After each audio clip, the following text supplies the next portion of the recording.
If you're a custodial supervisor at a local high school, you know that cleanliness is key, and that the best place to get cleaning supplies is from Grainger. Grainger helps you stay fully stocked on the products you trust, from paper towels and disinfectants to floor scrubbers. Plus, you can rely on Grainger for easy reordering, so you never run out of what you need. Call 1-800-GRAINGER, click Grainger.com, or just stop by. Grainger, for the ones who get it done.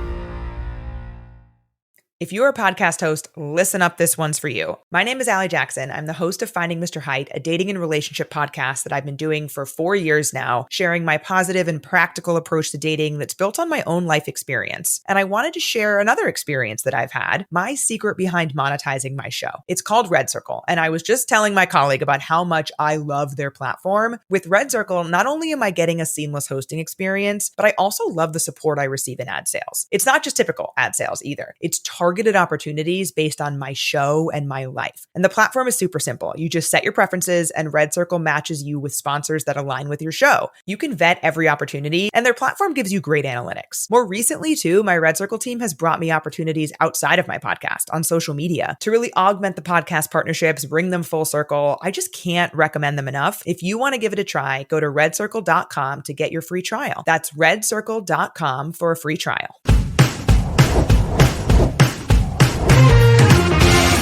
Great interview, guys. What is up, Buffalo Fanatics? C-Bot here with you, live on the Buffalo Fanatics YouTube channel, the Monday night after Super Bowl 59. And that, of course, can only mean one thing. It is the Smoke Break, powered by BetUS. The Super Bowl is in the books, and my God, did it go down like anybody expected it to? Didn't go down the way I expected it to. The Philadelphia Eagles, folks, are your 2024-2025 NFL champions. Domination to the letter of the word, by its very definition. 40-22, and in a game where you score 40, allow 22, and win by 18, it's crazy to say that that score is not nearly reflective of how dominant they were in this game. That score is not nearly reflective of how badly the Kansas City Chiefs were outplayed and flat out destroyed on the world's biggest stage with an opportunity to do what no NFL team had done before. And that was win 3 consecutive Super Bowls. The opportunity to do so went by the wayside. There's a reason why nobody's done it before, and I think you saw last night. In fact, they were the only team to get back to the game with a chance to do it. But boy, oh boy, coming up short wouldn't even be the right way to put it. 40-22. At one point in this game, it was 34-0, 37-6. 40 I mean, my God, just utter domination up and down the board. And the Kansas City Chiefs, for the first time in about 3 years, looked as human as any other team has looked throughout the league in the last handful of years here. Good to have you in on the Smoke Break on a Monday night as we recap what we saw from New Orleans in Super Bowl 59. Before we dive into it, I know the season's over, but there's still plenty of action you can get in on over on BetUS, including Aaron Rodgers' next team. We'll talk a little bit about this later on in the show. But if you have not heard, it has become near fact at this point that the New York Jets will not be retaining Aaron Rodgers heading into the 2025 season, and they will be moving on in a different direction at quarterback, meaning Aaron Rodgers has two choices, either hang the cleats up or play for a different team. And I found this awfully interesting. Right now on BetUS, you can get in on just about any team in the league that's quarterback needy in terms of where you think he might go. But if you look at your screen, there's one team that stands out majorly, and that is the Pittsburgh Steelers, who currently are the odds-on favorite to get Aaron Rodgers as their starting quarterback heading into 2025. The San Francisco Niners are slightly behind at plus 300, but with the knowledge that the Steelers are going to be moving off of Russell Wilson, likely Justin Fields as well. Right now, the favorite in terms of where Aaron Rodgers lands is in the lap of the Pittsburgh Steelers to finish his career with Mike Tomlin. If you think he goes there, if you think he goes somewhere else, get in on the action over on BetUS using the promo code YouTube150. That'll get you a 150% sign-up bonus up to $2,000 on your first deposit, 125% bonus on your next two after that. It's amazing. I think I saw a stat yesterday. Cam Newton will finish with more victories as the starting quarterback for the New England Patriots than Aaron Rodgers finished with as the starting quarterback for the New York Jets. The Aaron Rodgers Jets experiment was disastrously bad. We all knew that. But now it looks like it will be coming to a close. Will he stay in the AFC? Will he go to the NFC? Will he retire? One more storyline to add to your list as we head into the 2025 offseason. But before we can get fully into the offseason, we got to get into how we got to the offseason, and that's with the Super Bowl. Let me know your thoughts in the comments, what you thought of last night. My goodness, that was about as bad as it could possibly get from top to bottom. In terms of entertainment value, does it get a whole lot worse than what last night was? That was the worst Super Bowl since the last time the Chiefs got blown out against Tampa Bay, Tom Brady and the Bucs, 31-9 a couple of years ago. Worst Super Bowl prior to that, 13-3, Patriots beat the Rams. So this is easily up there with a solid argument to be the worst Super Bowl in the last decade or so. I thought the majority of the entire night was awful outside of watching the Kansas City Chiefs get beat in historic fashion. And I'm not being hyperbolic when I say it. That was a historic beatdown. That was a shellacking unlike Patrick Mahomes and the Kansas City Chiefs have been on the wrong side of, really, since Mahomes has taken over as the quarterback of KC. Outside of watching KC be on the wrong end of a beatdown, what was great about last night, unless you are a diehard Kendrick Lamar fan, which I am not, I don't know. The game was awful. The score bug, and I might be the only person on the planet who cares about stuff like this. I'm into that in a weird way. I always have been. I'm very into the weird semantics surrounding broadcast. I've mentioned on here a million times. I've been infatuated with broadcasting since I was a kid, went to school for it, and it's little things like that that I get into maybe more than other people. The score bug that Fox went with on the bottom of your screen to indicate the time remaining in the game, the down and distance, the score, unequivocally the worst I have ever seen maybe in my entire life. I don't know. It was almost like they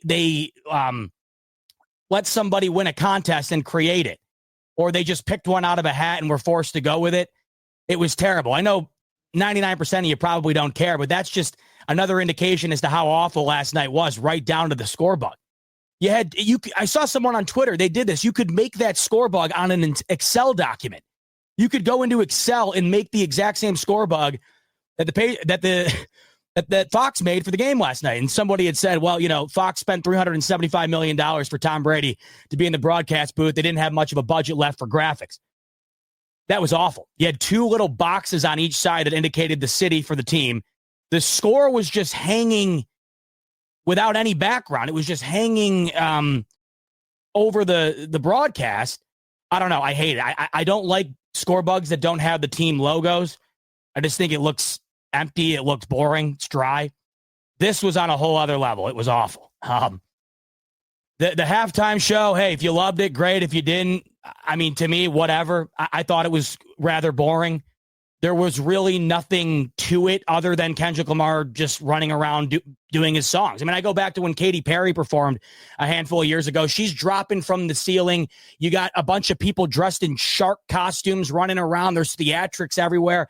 You go back to the LA Super Bowl at SoFi Stadium and you bring out legends of the game, right? In terms of the music industry, Dr. Dre's out there, right? Snoop Dogg's out there, Eminem's out there. You got a bunch of different stuff going on. It felt big. Last night felt like the NFL allowed Kendrick Lamar to hop on stage to give one last middle finger to Drake.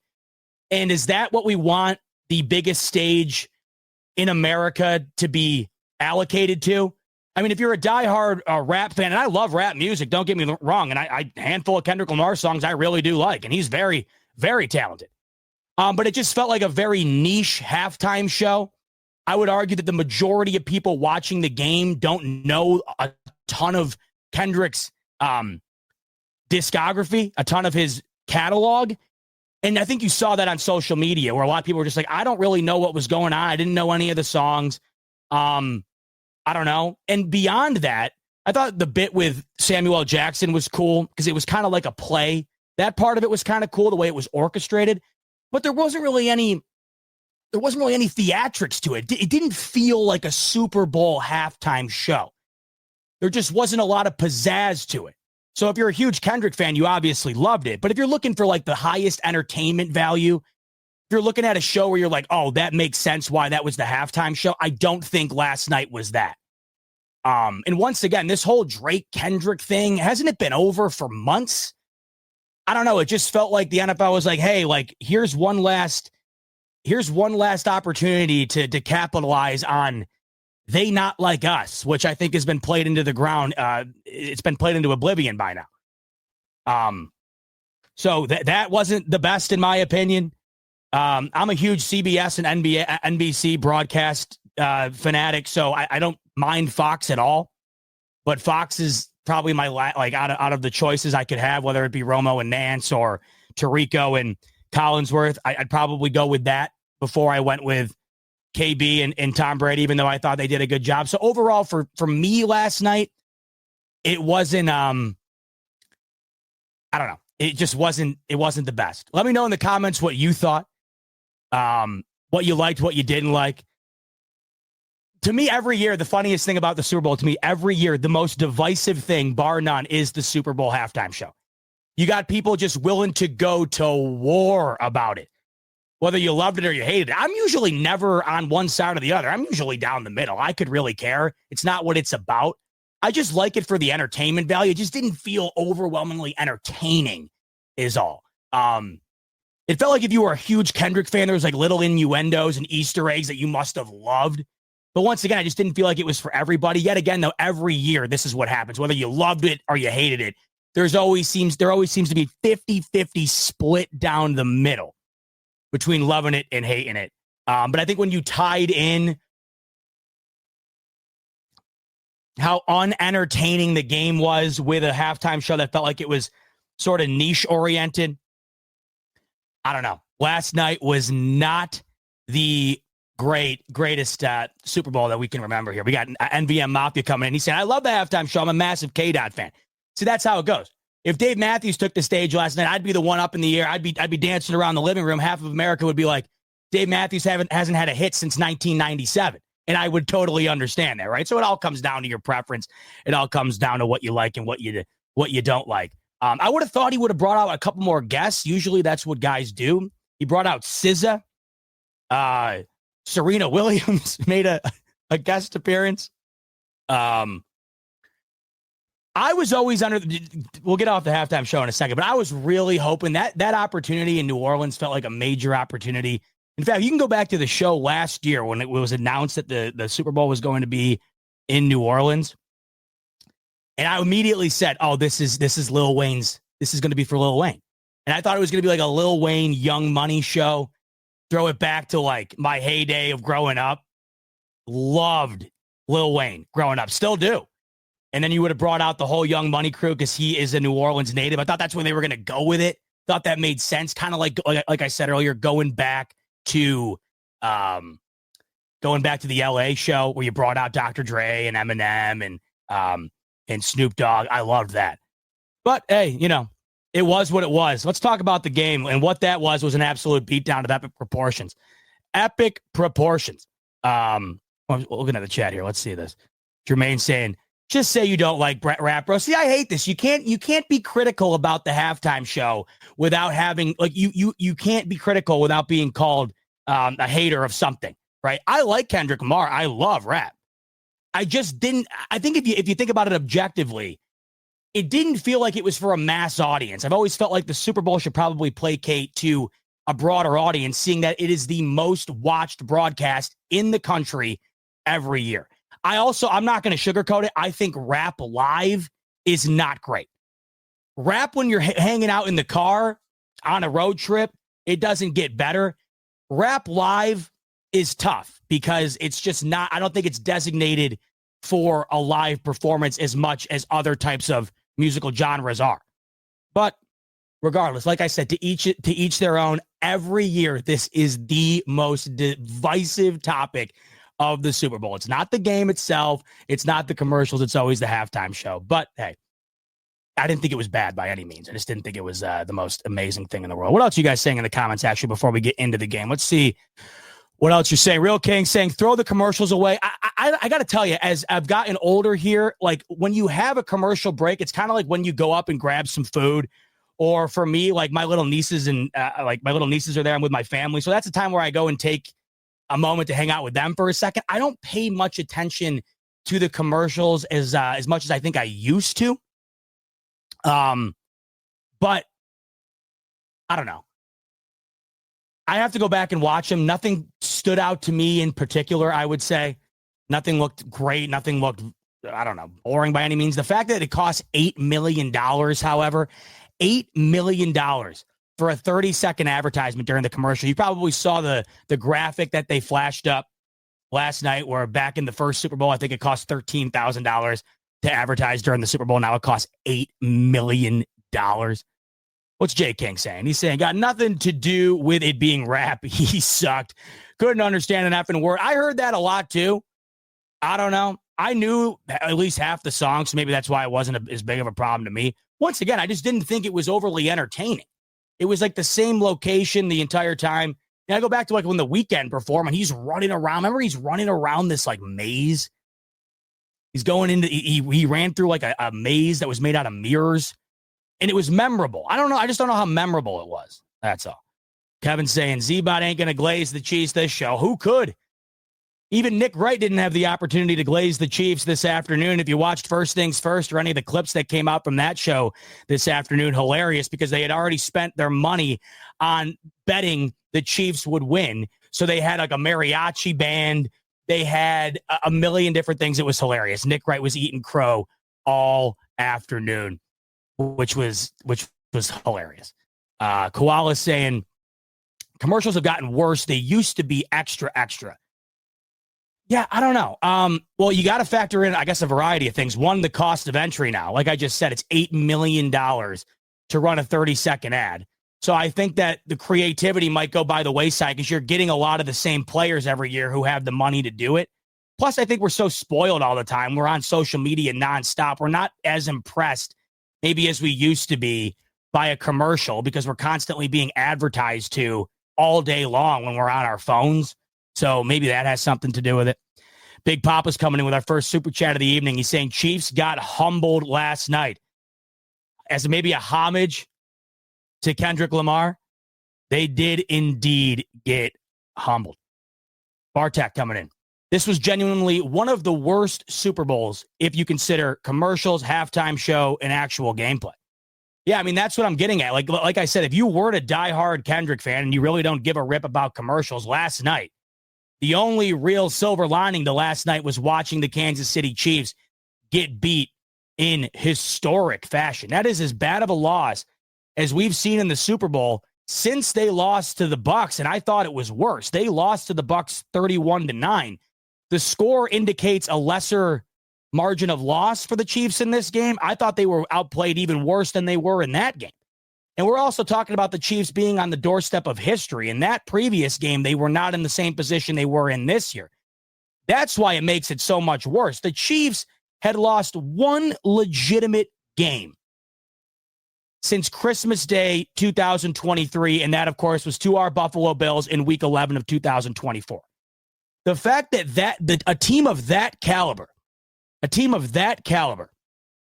lost the way that they did last night was unfathomable. I mean, I had said ever since we knew this was going to be the matchup, the Eagles, without question to me, roster-wise, on paper-wise, I don't really know where the argument could come from that they weren't the superior team.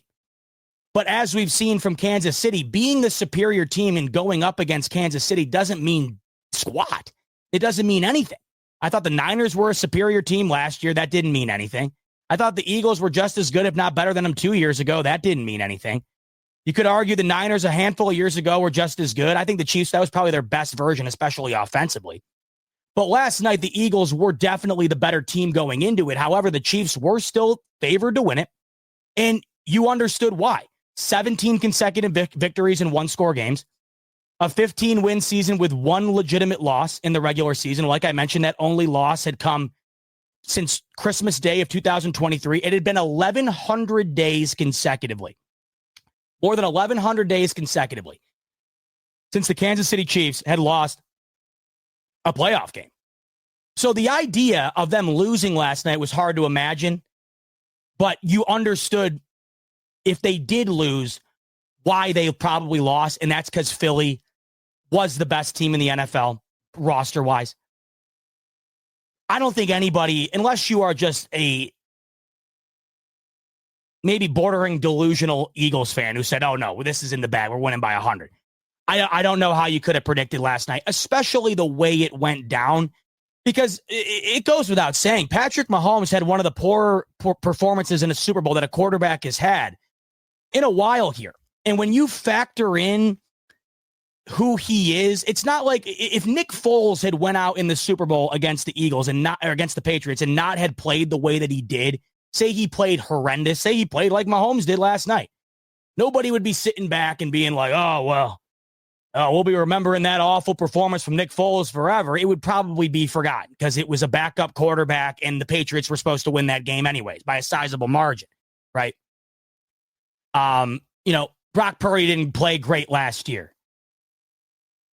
You go back throughout history and there's quarterbacks that are in this game that might not necessarily be the guy you pick in the beginning of the year to be playing quarterback in the biggest game of the season. Mahomes is the guy you pick to be playing in this game in the beginning of the season every season. And he was just as much of a part of that loss last night as anybody. You could argue maybe a bit more than anybody else on the team. It had a lot to do with how bad his offensive line play. There was absolutely no life from that Kansas City Chiefs offense, but that includes Mahomes. Typically when the Chiefs aren't playing their best, Mahomes steps up in the biggest moments. He didn't step up at all last night. And it's crazy. Like, even when they were down 24-0 at half, you could still, $100 bet on the Chiefs down 24-0 at half would have only won you $1,000. And that might seem like a lot, but just to put it into perspective for you, I'll just give you an example.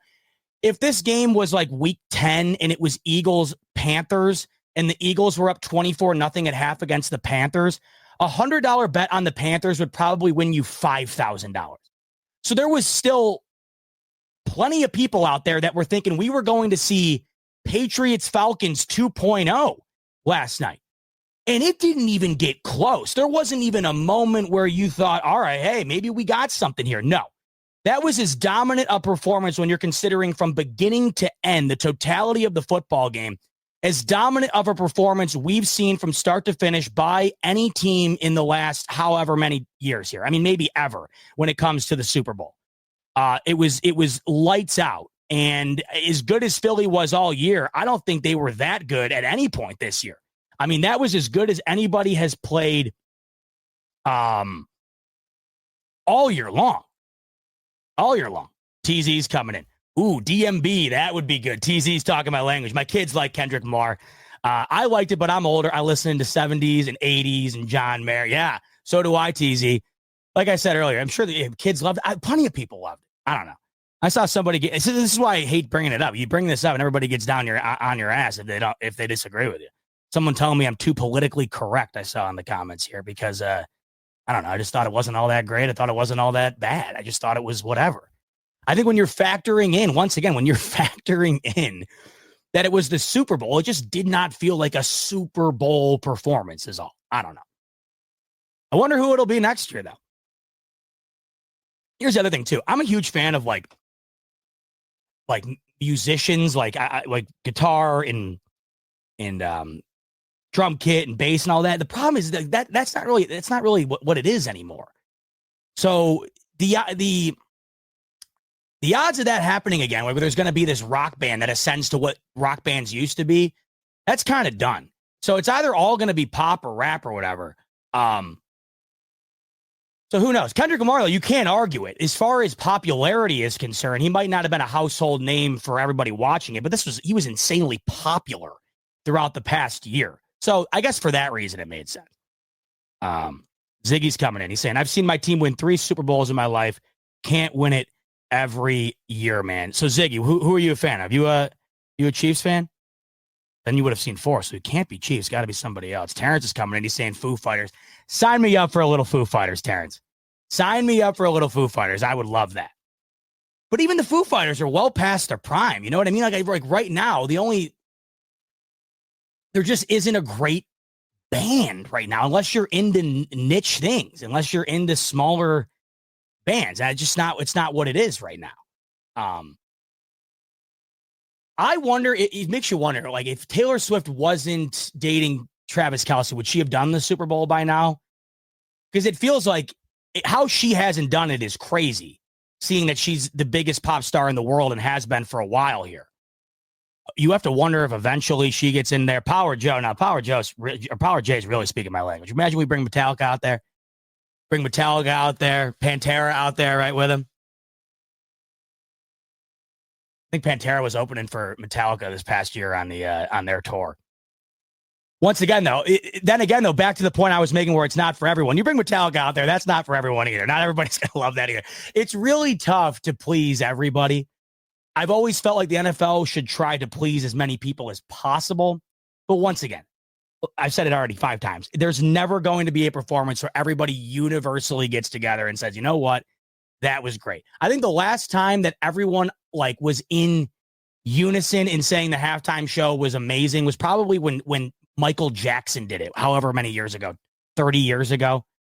That was probably the last Super Bowl that I've heard everyone, when talking about halftime show, where everybody was collectively like, yeah, that was incredible.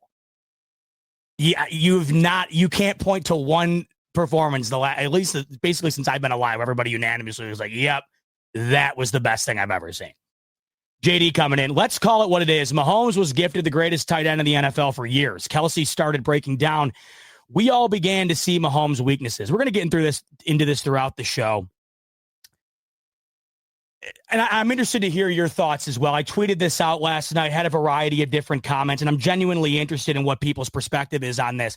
Last night, based on what you saw, what, if any, effect does that have? Does that performance have on the legacy of Patrick Mahomes? I'm genuinely interested in what your guys' thoughts would be, because that was an historic loss, and we're now looking at Mahomes being 3-2 in the Super Bowl. And I know it's like casting stones at a glass house for me as a Bills fan to sit here and criticize somebody who has 3 Super Bowl rings, right? 3-2. By the way, now it's just hitting me. Ziggy said he's only seen 3 Super Bowl championships in his lifetime. He would be a Chiefs fan. I was so conditioned already to believe the Chiefs were going to win on Sunday that I had already had the number 4 in my mind. They still only have 3. But we are now looking at Mahomes, despite being 3-2, the 2 losses that he has in the Super Bowl are 2 of the worst lopsided losses really in all of Super Bowl history, at least in the last 30 years here or so. I mean, they've really been on the wrong side in the worst way possible. And of course, now the comparison has been and will continue to be Mahomes to Brady. And Brady is 7-3 in Super Bowls. And when you look at his 3 losses, the 3 losses were 3 of the better Super Bowl games ever. You're talking about the loss in 2007 to the Giants, the greatest upset in maybe sports history, considering the circumstances. And I know that there's plenty of argument that losing as a 17-point favorite or whatever is far worse than losing to maybe the best team in the NFL, the way that the Chiefs lost last night. And I get that. But in terms of an entertainment value, in terms of the memorability of it, the 2007 Giants-Patriots game, infinitely better. Then you go to 2011, the next time that Tom Brady would lose in the Super Bowl to the same Giants, great game, right down to the wire. And then, as I mentioned earlier, the Nick Foles iteration of the Eagles-Patriots matchup in the Super Bowl, the last time the Eagles had won a Super Bowl, the only other time they had won a Super Bowl prior to last night. That game was great. We got one of the most iconic plays in the history of the NFL. It came right down to the wire, and you watched a backup quarterback that no one thought had a prayer in that game beat Tom Brady on the world's biggest stage. Those are Tom Brady's 3 Super Bowl losses. Now Mahomes has 2, which is only 1 less than Brady had in his whole career, and he has lost 31-9 and 40-22 with very mediocre to flat-out poor performances in both.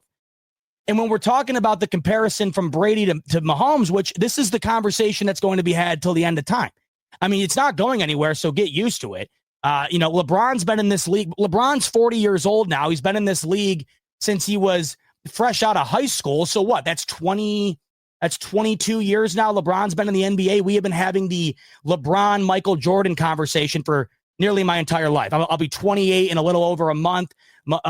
LeBron's been in the league for 22 years. That's how long that debate's been going. This debate will last just as long until somebody else comes along and prominently puts themselves in the discussion. So this is why we're bringing this up. And obviously, as of right now, and this is what I think the biggest takeaway from last night would be in terms of this discussion, it's not close. And I think oftentimes we cannot wait to crown the next person in line, even though the next person in line here happened to be in line while the former person was continuing to dominate. The media would love to pass the baton from Brady to somebody else. And you saw last night that it just can't be done for some time here.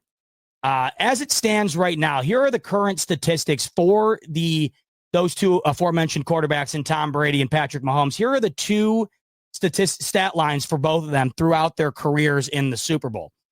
This is in totality, by the way. So Brady's played in 10.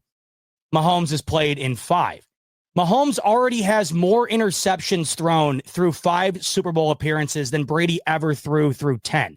Tom Brady finished his career in the Super Bowl with 21 touchdowns thrown and 6 interceptions thrown. Patrick Mahomes, 8 touchdowns thrown, 7 interceptions thrown through 5. So when you factor that in with the idea that Mahomes lost to Brady in the AFC Championship and lost to Brady in the Super Bowl while he was with the Bucs, the conversation needs to be put on hold for a minute here. But this is where I go back to. The last time we were having this exact same conversation in regard to Mahomes and what's next in terms of, wow, that was really bad. Can he overcome it? Well, we only have to go back to the last time he lost and what's happened ever since then. This is why you got to be really careful here. I mean, we can be as critical as we want here, and last night deserves a ton of criticism. That was a poor performance by any metric. I am still just beyond blown away that Andy Reid was that outcoached by what I find to be an inferior head coach on the other sideline.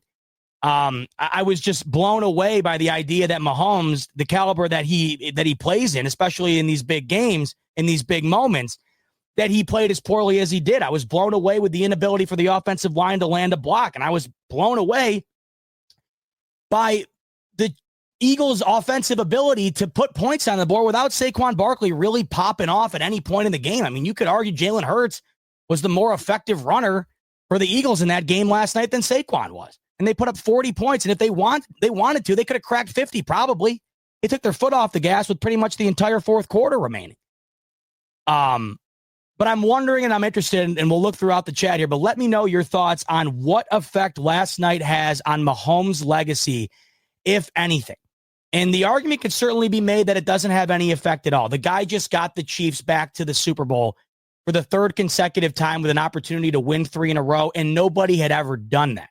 So the fact that they even did it in the first place is certainly an unbelievable achievement. But, of course, now nobody cares about that. As you know, this league is a what have you done for me lately, next at bat league.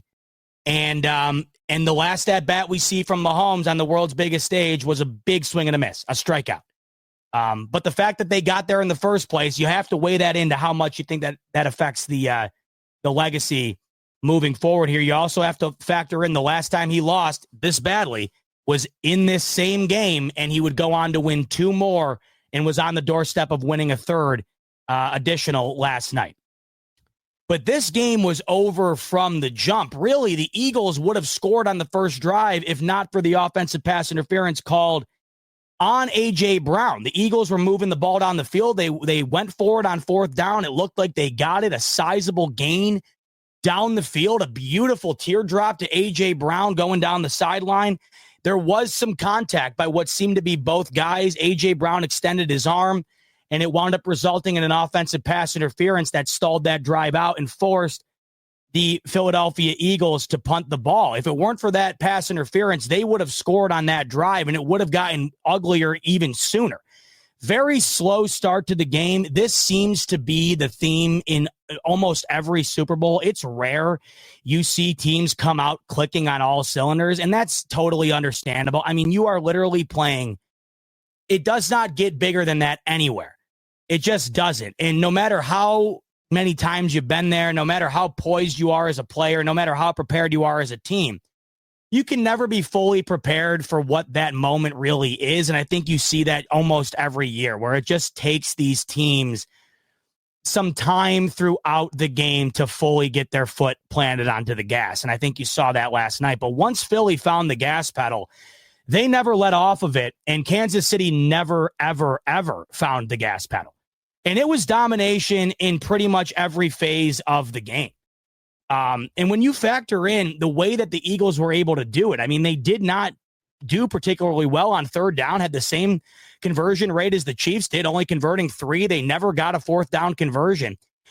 It was just the ability to get prime field position all game long, and their defense just completely eradicating any impact that Kansas City could have on that game. You combine those two factors plus a pick six to add more points to the scoreboard, and that's how you reach 40.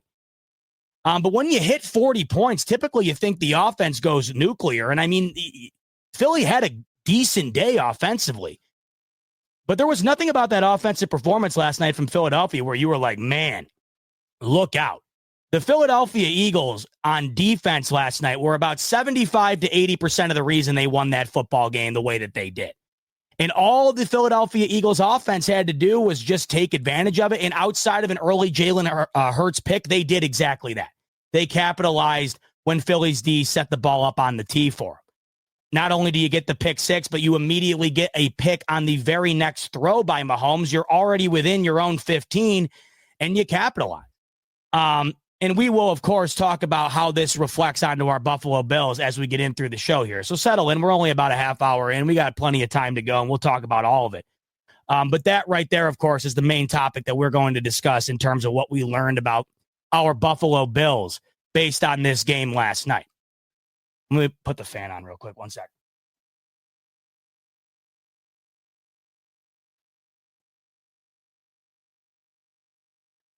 So you look at the box score, right? 345 yards to 275, 210 passing to 226 throwing in favor of Kansas City, primarily in garbage time, by the way. Rushing yards, 135 to 5. Kansas City had 49 rushing yards. 49 rushing yards. And, you know, let's be honest, 135 yards on the ground for Philadelphia is a mediocre day when you factor in who they have. The offensive player of the year at running back. And, you know, a very mobile quarterback with a high success rate on either scrambles or, of course, design runs. We saw that last night.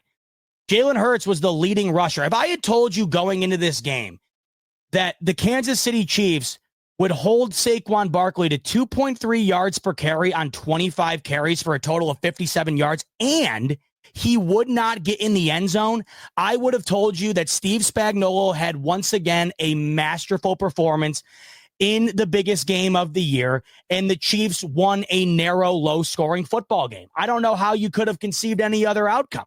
If you knew going into this game that the best player on the football field outside of the quarterback position was held in check far worse than McCaffrey even was last year in this same game, I mean, Saquon almost every game down the stretch was having at least 1 to 2 50 to 60-yard touchdown runs.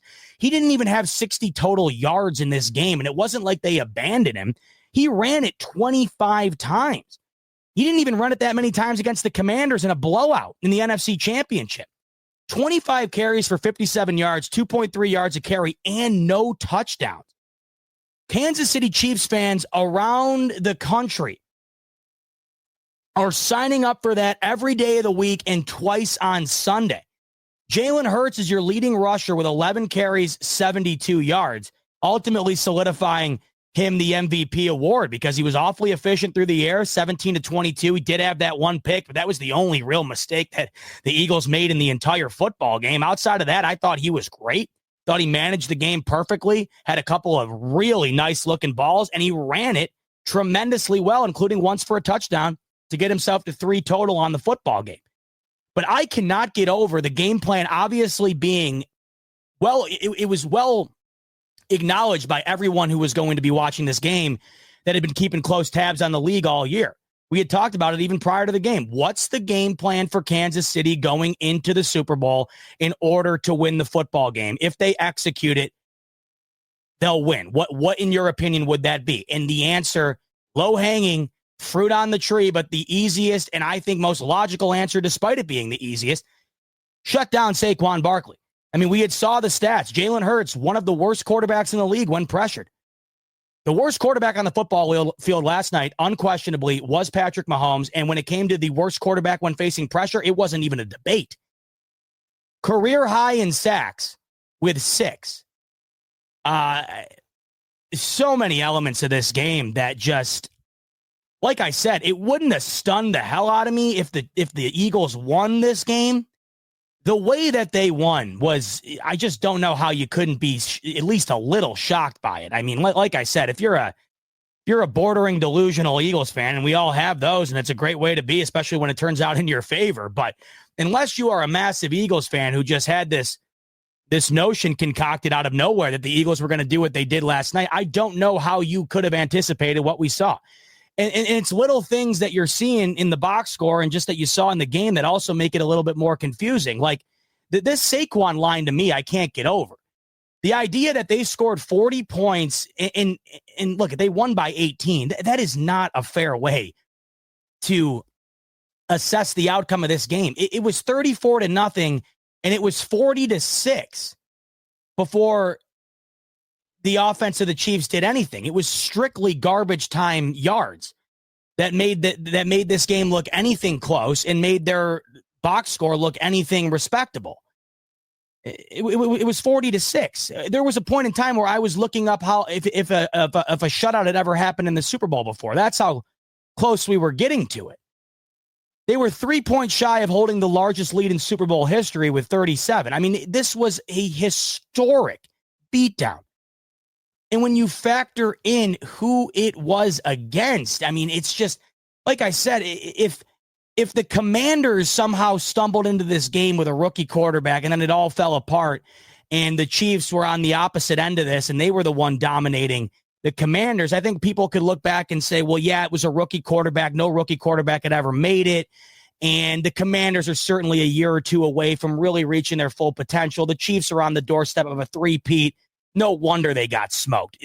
This outcome for this team on this stage with that on the line being the three-peat, man, I'm sorry, but if you saw that coming, then give me tomorrow's winning lottery ticket numbers because I don't know how you could have. 25 carries, 57 yards for Saquon Barkley, 2.3 yards a carry, yet they find a way to score 40 points. You could argue what Steve Spagnuolo wanted to do in this game worked to some degree. There's no way, like I said, that they're not signing up for what Saquon Barkley did on the ground in this game. He was almost a non-factor in terms of the overall outcome. Obviously, they kept going to him to set things up in other areas. But when we think about Saquon Barkley, the offensive player of the year, when we think about the guy that was this close to breaking Eric Dickerson's rushing record, you're not expecting this result based on the performance that he had. And then that's exactly what happened. You know, A.J. Brown, too. Okay, so maybe you're thinking, okay, Saquon Barkley, he's nowhere to be found, but maybe A.J. Brown went nuts. Maybe Devontae Smith went nuts. They both had decent days, right? 69 yards and a touchdown for Devontae Smith, 43 yards and a touchdown for A.J. Brown. They didn't have a 100-yard receiver. And Dallas Goedert had been kind of playing real solid tight end in the postseason here, 2 for 27. Like, this is the crazy thing about this game. Offensively, the Eagles really did not have to do anything crazy to dominate the way that they did. And that's because this win, the bulk share of it, Philadelphia's defense. Jalen Hurts, your winner of MVP last night by default, and that's nothing to take away from him because I thought he had an extraordinary game based on what he had been looking like prior to it. He really wasn't playing up to that level until last night. And the last game that we saw Jalen Hurts play where we thought that was an unarguable top 5 quarterback was the last time he played these Chiefs and Mahomes in the Super Bowl 2 years ago. And good for him. He saved his 2 best performances of his career, arguably, in the 2 Super Bowl performances that he's been in. And I thought he was deserving because it's always going to go to a quarterback if there's not any clear-cut other winner. And when you're 17-22 with 3 total touchdowns and nearly 300 all-purpose yards, yeah, you're a deserving winner. But I think that if there was an opportunity to give that MVP award to a collective effort, it should have been given to Vic Fangio and that defense. You know how when you were a kid playing T-ball and at the end of the year, everybody got a nice little trophy at the end of the year to commemorate the year? They should have given the organization the MVP trophy that says Philadelphia Eagles defense on it.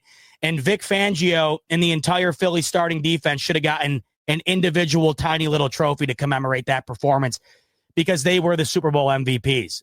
No question about it. The Chiefs had not turned the ball over since playing the Bills in Week 11. I mean, really think about that. The Bills played the Chiefs in Week 11. So that was, what, 12 weeks ago? Nearly like half of a full, or nearly 3/4 of a full season. They had gone without turning the ball over. They turned it over 3 times last night. And it wasn't like it was Jalen Hurts' interception where it had no impact on the game. These turnovers were massive. The 2 interceptions sealed the football game. This game was not out of reach by any means until Mahomes threw those 2 picks. It was 10-0. In all 3 of the Chiefs' Super Bowl victories, they had trailed by at least 10 points in all of them. So when it's 10-0, there's no way you can sit back and say, yeah, they're cooked. But then that's when Mahomes throws the pick 6. They're backed up against their own end zone. Pick 6 to Cooper DeJean on his birthday, no less. Oh, my God. Talk about an unbelievable, iconic, never forget it moment. The very next throw, essentially, for Mahomes, another pick inside of his own 10. And A.J. Brown scores with ease. You go from 10-0 to 24-0 within a blink of an eye before half because of 2 errant throws by Patrick Mahomes. And who's to say what the difference in this game would be if those drives resulted in anything but an interception? Because those 2 picks instantly led to 14 points. And they lost by 18. And I know the majority of their points came in garbage time, so it's hard to say that it would be, it's hard to quantify how different it would be, but it would certainly be noticeably different. It was 10-0. Even if the Chiefs punt on that drive, say they go into halftime down 13-0, 17-0, maybe it's a bit more manageable, but 24-0, plus going out in the opening drive of the third quarter and just completely fizzling out, man, that was as bad of an offensive performance as I had seen by any decent team all year long. Like, not just by the Chiefs or like any playoff game up until this point. Thank you, by the way. Zach of all trades coming in. Thank you. Great point. The Chiefs did have a turnover, of course, in the AFC Championship game against the Bills. My bad for missing that. The fumbled exchange that the Bills recovered on. Yes, you're right. So they hadn't had a turnover prior to post week 11 until that fumble. I guess the overall point would be here that fumble, I guess, it didn't seem like it was a forced error by any means. It was just a botched snap. Like, they had 3 legitimate turnovers in this game. But thanks for pointing that out. I completely forgot about that. Because I guess I forgot about it because the Bills were the only team in the postseason to win the turnover battle and lose the football game. Of course, that would remain true after last night. So I can't believe I forgot that. But the point still remains that the Chiefs were one of the best teams in the league at not turning the football over, and they turned it over 3 times last night. But those 2 interceptions in particular, the strip sack fumble, the game was over by that point, well in hand by that point. That was just an extra cherry on top of the sundae. We might be talking about a slightly different game here. I'm not saying the Chiefs win, but I don't imagine, or it's hard for me not to imagine this game isn't at least competitive, maybe going towards the fourth quarter if it weren't for those 2 picks. You're up 10-0 if you're Philly, and all of a sudden you blink and you more than double your margin of a lead going into half based on 2 throws by Mahomes. And that's why you're going to look back on this game. It was bad. It was really bad by Pat. I know people are going to go back 10 years from now. They'll look at the stat line and be like, well, he had 257 yards and 3 touchdowns. No. It was 40-6 at one point. Those 2 touchdowns that he had at the end, I mean, they had already dumped the Gatorade on Nick Sirianni by the time the Eagles had scored, or by the time the Chiefs scored their last touchdown. So these stats are irrelevant. The 2 picks were as costly as anything in that football game. And one, of course, immediately leads to a touchdown on the pick 6. That's 17-0. One backed up in your own end zone. That's picked off. They instantly score with A.J. Brown. That's 24-0. Imagine if just one of those drives turned into some sort of points for Kansas City. 3 points, anything. Because it wasn't like Philly's offense, and this kind of goes back to what we were looking at earlier in terms of the Eagles' offensive stat line and it just not being anything crazy. Well, this is why it didn't need to be crazy, and they still scored 40. They had 14 points given to them from Mahomes' arm, one cashed in instantly off the pick, and another cashed in by the offense almost as instantly with an A.J. Brown touchdown. So there's 2 touchdowns, 14 of your 40 points, and all you had to gain offensively was about 15 yards. It's hard to lose football games like that, and it's really hard to win them when you allow other teams to do that.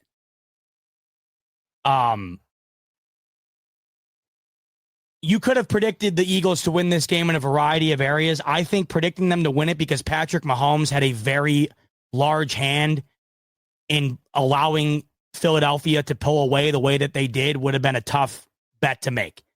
But that's really exactly what happened, and the rest was gravy at that point. They were up 24-0, never looked back, and they essentially, I mean, Kenny Pickett went into this game.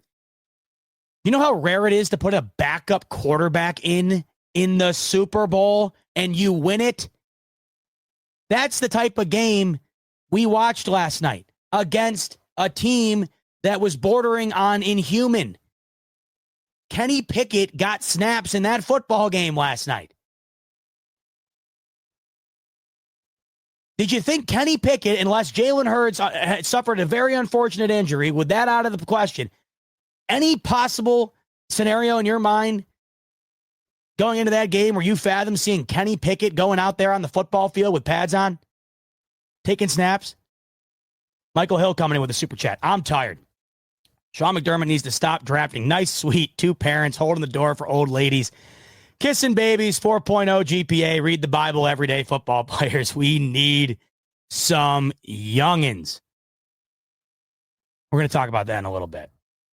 The Bills learned a lot last night. The league learned a lot last night. Here's the problem, folks. I don't think it's anything we didn't already know. It's just the incapability of being able to pull it off has been what the biggest problem has been.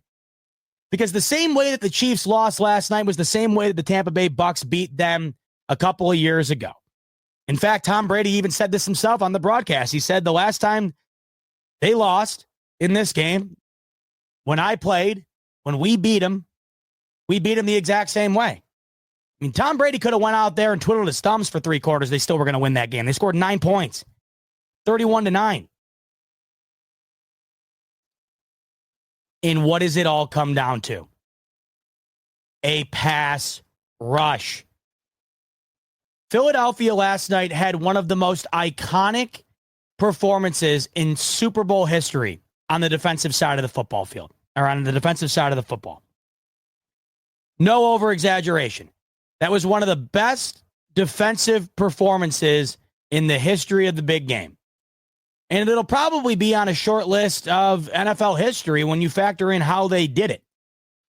According to Next Gen Stats, the Eagles did not blitz once across 42 dropbacks in last night's Super Bowl, becoming just the fourth defense not to blitz in a game, not just the Super Bowl, but in a game in the Next Gen Stats era. One of only 4 defenses to not blitz in the history of Next Gen Stats. What did that result in? 6 sacks, a career high for Patrick Mahomes. 6 sacks in the Super Bowl, including a strip sack fumble to seal the game. And it wasn't just the sacks, but it was the overall pressure that they got as well. In fact, the second interception, you go back and look, and Mahomes got bumped into because the pressure was so fierce. Offensive line backed right into him. He threw a bad ball to begin with. Him getting knocked off center, it didn't help, and it was picked off. 0 blitzes the entire night by Vic Fangio.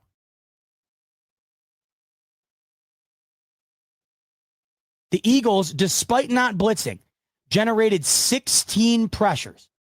6 of those, like I mentioned, resulting in sacks. That is the most pressures Mahomes has faced, in addition to obviously the most sacks that he's taken in a game. Eagles played zone coverage on all but 2 dropbacks, being in cover 4 on nearly 60% of them. That was the 3rd highest by any defense in a game since 2018. So Vic Fangio, once again, like I had mentioned when it came to the MVP, Vic Fangio with the game plan, the defense with the execution. There's your Super Bowl 59 MVP right there. A collective effort, just executed to perfection. To perfection. When we're talking about EPA, going into the advanced stats, that was Patrick Mahomes' second worst performance based on EPA in his entire career. So if we're basing it on the deeper analytical stats here, that was pretty much the worst performance Patrick Mahomes has ever had in his career. Now, of course, he's set the bar awfully high, so the worst performance for him might not be the worst performance for the majority of other quarterbacks, but by any measure, that was a bad performance last night. By his measure, that was pretty much as bad as it gets. According to the 33rd team, last night, the first half for Patrick Mahomes was his worst in his career based on passer rating, longest completion, first downs through the air, yards per attempt, yards per completion, team offensive success rate, and EPA per dropback. They were also down 34-0 before they scored their first point of the entire game. They scored their second touchdown of the game down 40-6. They scored their third touchdown of the game, and Nick Sirianni was already toweling himself off because he was soaked in Gatorade. Ben Solak tweeted out a chart that shows you the success rate in every single first half he's ever played in. And if you're a Bills fan, it'll make you want to vomit. If you're an Eagles fan, it'll make you already happier than you could possibly be after what you witnessed last night. But this puts some context to it. Here's what Ben Solak tweeted out. By the way, I just love the ability that people have to do this. Like, you can just quickly throw together a chart that shows you the performance of a quarterback in a first half throughout his entire career. You got to just love stuff like this as a fan. Here it is. There is Patrick Mahomes' bar on the bar graph here to indicate the success rate he's had in every first half he's ever played in his career. As you can see, last night's first half for Patrick Mahomes in the Super Bowl was not just the worst of his career, it was the worst by a considerable margin. In fact, there isn't even another game that is remotely close to it. That is by far the worst game Patrick Mahomes has ever had through 30 minutes. And when you factor in that the other 30 minutes, the game was already over and Kenny Pickett was in, starters were coming out of the game, it was mailed in. I mean, it was 34-0 before they even had a chance to put any points on the board. But look at this bar right here, the one directly left to it. And what do you know? And this is what makes you sick to your stomach as a Bills fan. Watching last night and then comparing it to what you saw 2 weeks ago. The first half performance by Patrick Mahomes in the AFC championship game against the Bills was the most successful first half he has had in his entire career. What a contrast between playing the Bills defense a couple of weeks ago and playing this Eagles defense. Mahomes went within 2 games from having the greatest performance he's ever put together through 30 minutes of football to having the worst performance he's ever had through 30 minutes of football, just like that. And this is a jarring, eye-popping, jaw-dropping visual if you are a Buffalo Bills fan. And it just reiterates what we've known really since the last time the Chiefs lost like this, and that is if you want to beat them like that, you got to have the pass rush to do it. And you got to be able to do that with your front four. You got to find a way to get after them without sending the house. Because if you send the house, few quarterbacks in the league better at beating that than Mahomes. But if you can take away his outlets while also getting after him, he loses like he loses last night and like he loses against the Bucs. The problem is that nobody can do it. And when we've seen it be pulled off, it results in blowouts, unlike we've seen them be on the wrong side of. The only 2 times this Chiefs team has been blown out in a prominent game is when they've gone against 2 unbelievable pass rushes. And we go back to that Tampa Bay team. They weren't even a playoff team halfway through the year. They turned it on later on in the season. That defense was just as big of a part of them winning it as Tom Brady was. Go back to what they had on that defensive line. It was just filled with studs. And then you go to this Eagles team last night, and it's young and it's dominant. I mean, it's going nowhere anytime soon. And it was undoubtedly the primary reason as to why the Eagles are Super Bowl champions today and why the Kansas City Chiefs missed their opportunity at a three-peat. And it's also the main reason why teams cannot beat the Chiefs unless they have performances in which the Eagles had last night. But you look at the starting lineup for these Chiefs up on the line, and it's just studs. Jalen Carter, Nolan Smith, right? All up and down this defense, including Cooper DeJean, the rookie, taking back a pick 6. I mean, this defense is young and it's dominant. And I feel bad for anybody in the NFC that's going to have to go through them over the next couple of years, because not only is it insanely good, it's extremely young. And you got to think that they haven't even played their best ball yet. They were starting to play their best ball as the season went on. And it only kept getting better and better and better. And it peaked when it was supposed to.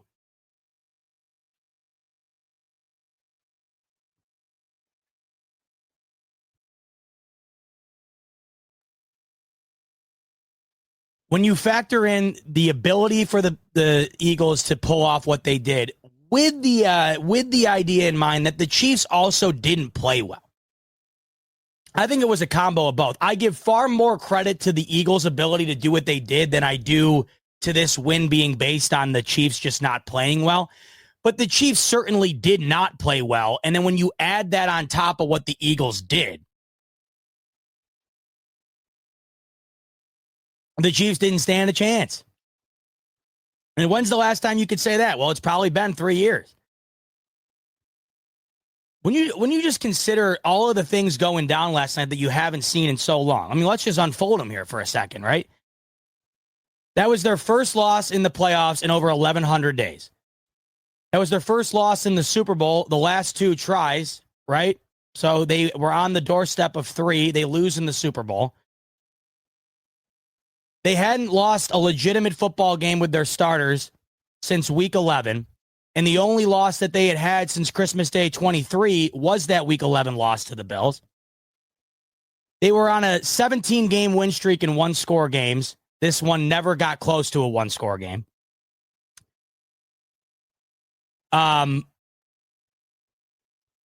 They hadn't been down, I don't think, 3+ scores in a couple of years. They hadn't allowed 30+ points to an opponent other than the Bills in week 11 in over 2 years. And the Bills were still the only one to do it. They were the first to do it in 38 games. The Chiefs had gone 38 games going into the Bills game week 11 without allowing an opponent to score 28+. The Bills did it. The Chiefs did not allow another team to do it after that with their starters on the field. The Eagles scored 40. 40. The Bills scored 29 in the AFC Championship game, but it wasn't enough. And if we factor it, if we go even further based on the 30-point plus, it was even more.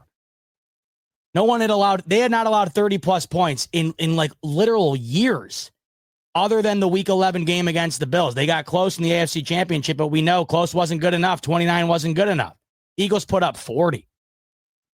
And the crazy thing is they didn't even need to put up 40 to win, it felt like, the way the defense was playing.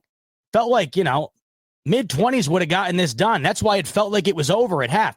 And to those people that were thinking that we might see another iteration of Falcons-Patriots, there was no sign of it. That team was defeated last night. It just felt like it was. And there's moments throughout the game that you look at, and this is where I go back to saying that it was, something to do with the Chiefs' lack of life in this game. Not as much as it had to do with how great Philadelphia was, but you can't tell me that there wasn't a factor involved based on the just overall lack of really showing up by KC that played a hand in the outcome of this game. I'll bring up this play tweeted out by Savage Sports. You might have seen it by now. It's kind of going around. And it's just one play, but I think it's a great indication of kind of like what Chiefs team showed up to play last night. Here's Travis Kelce on the edge, and he's supposed to chip block the rusher on the right side here for Philly. Watch this effort by Travis Kelce here on this Mahomes dropback.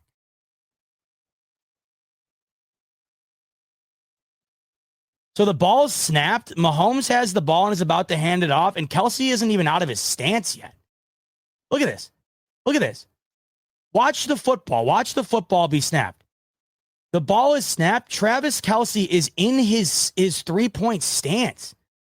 Koala's asking for full screen. My computer will not let me do full screen for some reason. Rico's does and mine doesn't. That's why he clowns on me for having an Apple computer all the time.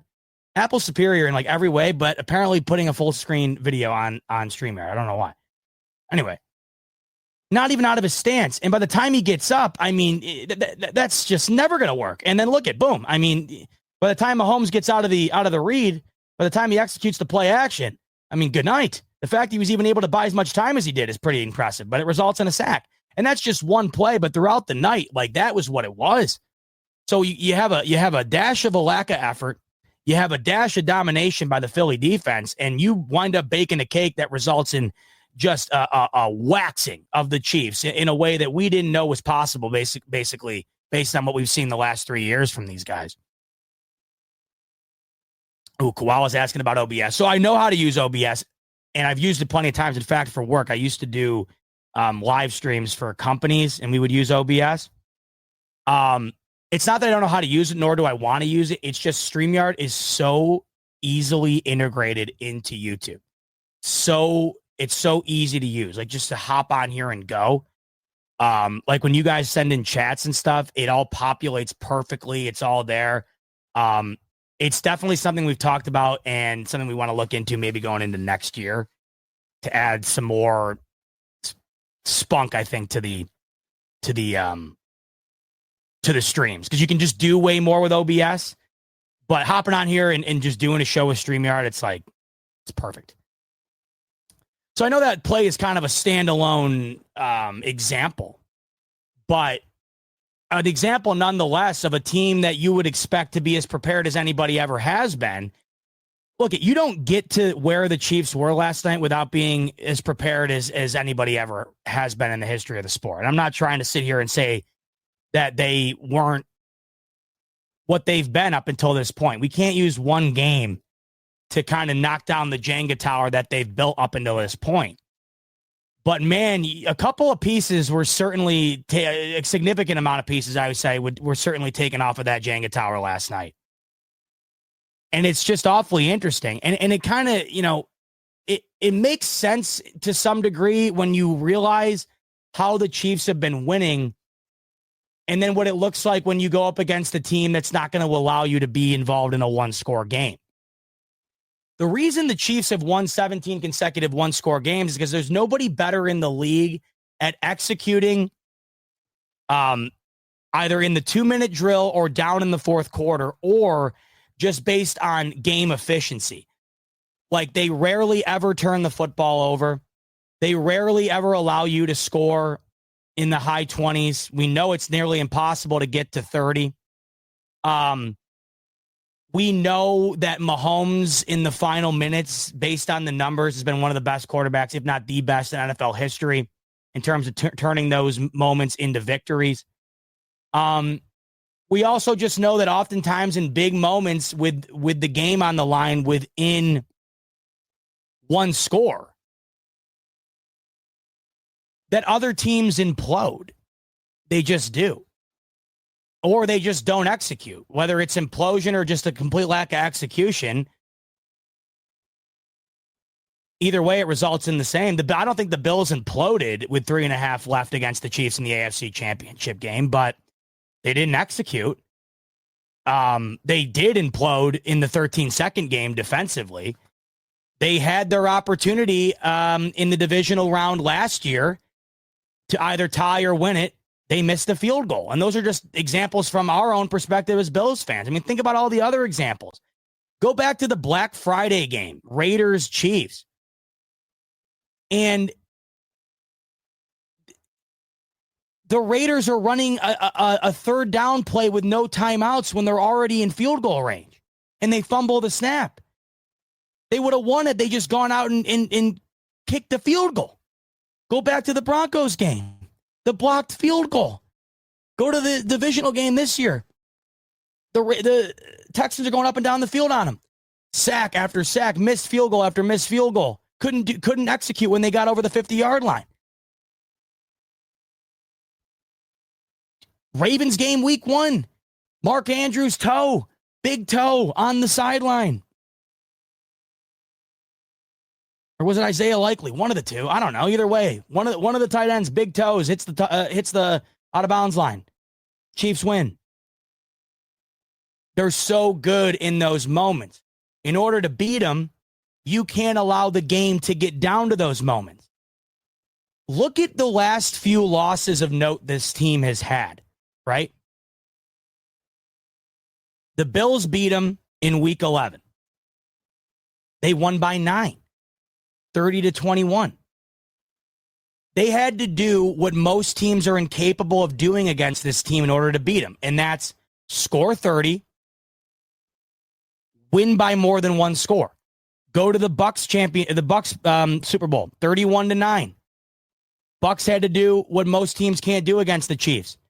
Shut them down offensively, score 30 plus, get after Mahomes. Go back to last night. The Eagles had to do what really no team's done all year.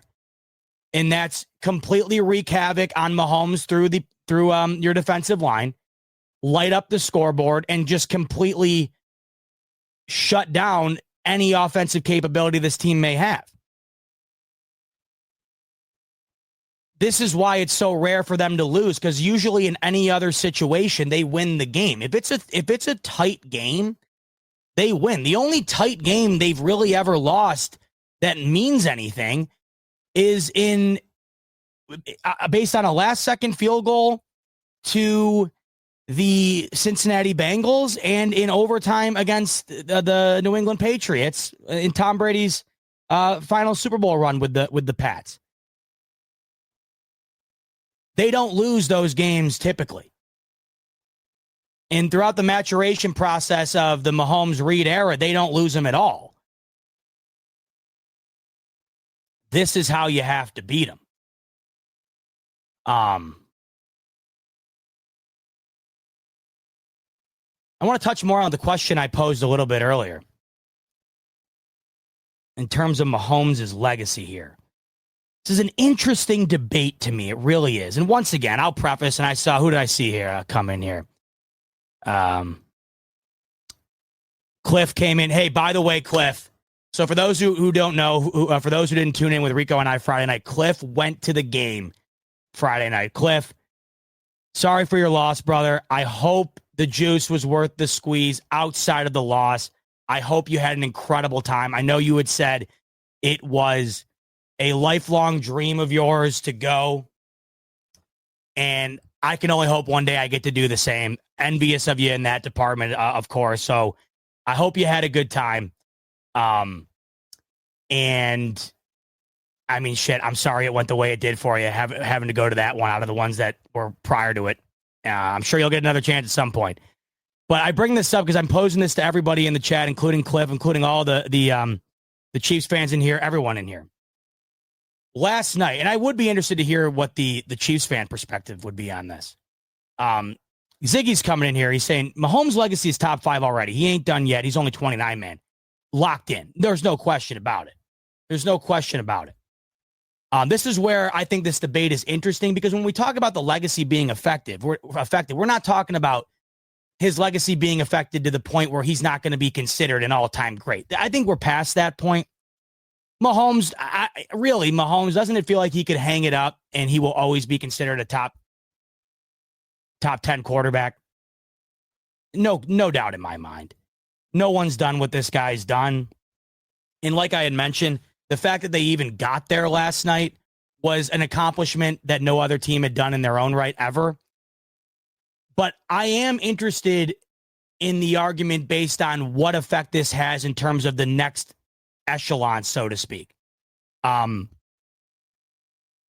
really now it all comes down to, I guess, Brady and Mahomes. And when you do factor in Mahomes losing to Brady twice in the playoffs / Super Bowl, and that Brady has 7, and that Brady never lost like this in the bowl, you factor in Mahomes has lost twice like this now in the Super Bowl. He's got 7 total interceptions in the Super Bowl, a pick 6 last night that was really costly, then another one to really put the dagger in.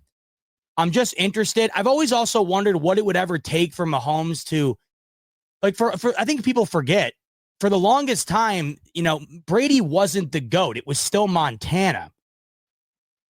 And then all of a sudden it wasn't. And it's hard to quantify when exactly that was, but it was always a debate. And then all of a sudden it just wasn't even a debate at all. I mean, there wasn't even an argument to be had. It was Brady unequivocally. No questions asked, right? I've always wondered, like, what would Mahomes have to do in order for us to do that with him? Because this certainly will live on. It will live on, Brady being the GOAT, until someone surpasses the 7 total rings, I would imagine. I did feel, however, that if Mahomes was able to win that football game last night, the huge added benefit to his legacy when comparing it to Brady's would be that he had done something that not only Brady hadn't done, but that no quarterback or team had ever done in the history of the game.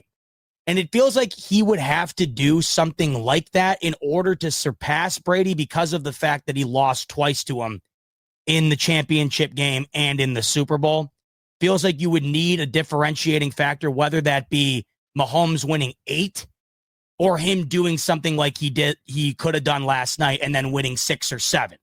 More likely 7, because it matters more how many you have, I would assume, based on public perception.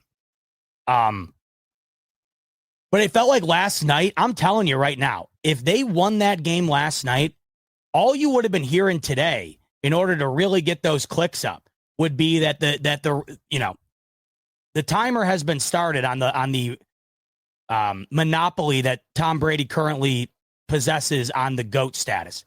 That would have been the major storyline today. It really would have started to shift gears. And I do think you would have had a lot of people starting to cement Mahomes over Brady, even though I can't get there. I couldn't have gotten there even after last night. But you would have this very significant piece of NFL history that he was spearheading that you could use as, part of your arsenal. Just as poorly as he played last night, that's what I wonder how it'll be affected. Now, this is what I go back to, though, and this is why we can't hang our hats on what we saw last night. We can't watch last night and then say that the dynasty is over, the reign of this team is over, that they're going to fall off. Even if Kelsey retires, I've been feeling for a while that he's going to. I would have bet the house if they won last night, it would be set in stone. I'm not as sure now. There's no reason to believe they won't be back in at least the AFC Championship game next year. We can't use bias as a fuel here. We have to use history as a fuel. And the only history that we have with this team is 7 consecutive Super Bowl or 7 consecutive AFC Championship appearances, and Mahomes appearing in the championship game every single year that he started. So if history is our guide, there's no reason to believe they will not be back at least on the doorstep of an opportunity again next year. So you can't but the main reason why you can't watch last night and then say, well, I think that this was a huge turning point for this organization. They lost almost as badly against Tampa Bay in their second Super Bowl appearance, and they immediately lost Tyreek Hill. And then people were naturally thinking, okay, you lose maybe your best offensive piece. You got waxed in the Super Bowl. I don't know. Have we already seen the best of this team? And they would go on to win 2 more and then be in position to win a third consecutively last night. So in my opinion, I personally cannot rest on the laurels of last night and thinking that the baton has been moved to somebody else in this conference. But what I can say is that the blueprint has been laid out in terms of how to beat these guys. The only problem is only the best architects in the game are able to utilize that blueprint in order to build what is necessary in order to execute the overall plan. The game plan in reality, folks, has been laid out for quite some time. I mean, why do you think Von Miller is on this Bills team in the first place? Think about it. Why is Von Miller on this Bills team in the first place? Well, because the last time the Bills were in the AFC Championship prior to this year, they got manhandled by the Chiefs, and the Chiefs would go on to play the Tampa Bay Bucks in the Super Bowl and lose 31-9. And that was in large part due to the field day that the Tampa Bay Bucks defense had on the defensive front. And think about it, they only had 3 sacks in this game. The Eagles doubled that number last night. But they were getting after Mahomes all game. They scored 9 points. They couldn't do anything. Couldn't do anything. Really, since 2021, the game plan, the blueprint has been laid out on the table. If you can get after Mahomes with your front 4 without having to blitz a whole ton, you can beat this team. The problem is, really no one's been able to do that. The 2 teams that have not only beat them, they destroyed them. Now, we know throughout time they're beatable in other areas, but it feels like the way to assure your best opportunity to beat them is to do what the Eagles did last night or what the Bucks did in the Super Bowl in 2021. You got to be able to dictate the football game defensively.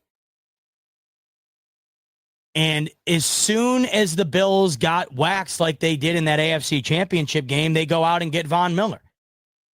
And think about what Bean's done up until this point, right? The constant draft capital dedicated to the front line. A.J. Epinesa, Ed Oliver, acquisition of Von Miller, Greg Rousseau. I mean, they've been trying to find an ability to do this and have been unable to do it. Philadelphia puts together an insane draft class last year, paired together with an already incredible roster, and the defense last night, despite the household names and the star power primarily being on the offensive side of the ball, the defense last night was wholeheartedly the main reason why this team is Super Bowl champions.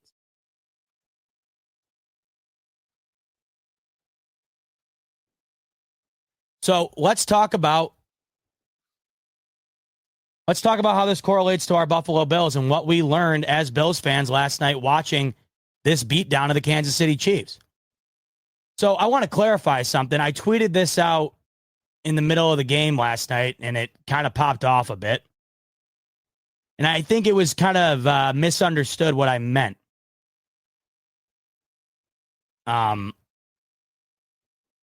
So let me pull it up.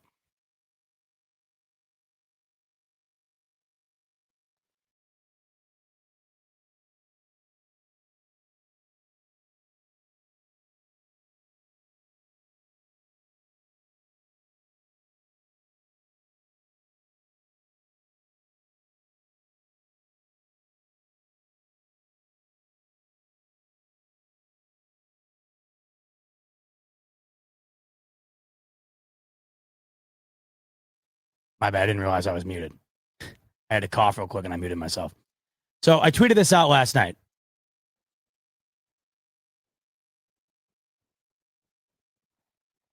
Oh.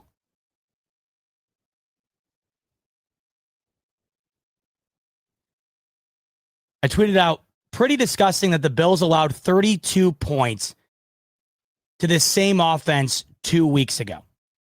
And I had a lot of people commenting that it wasn't disgusting. There's nothing disgusting about it. The Eagles' defense is just way better than the Bills, and that's why they were able to do what they did last night. And that's exactly what I meant by the tweet. I think a lot of people thought that I was making comparisons of the Bills' defense to the Eagles' defense in the sense that I was saying that the Bills' defense was on par with that of the Eagles' defense. The disgusting aspect of it was that you realize in watching that game last night that the Bills' defense is not nearly close to where they need to be in order to pull off a victory in which the Eagles pulled off last night.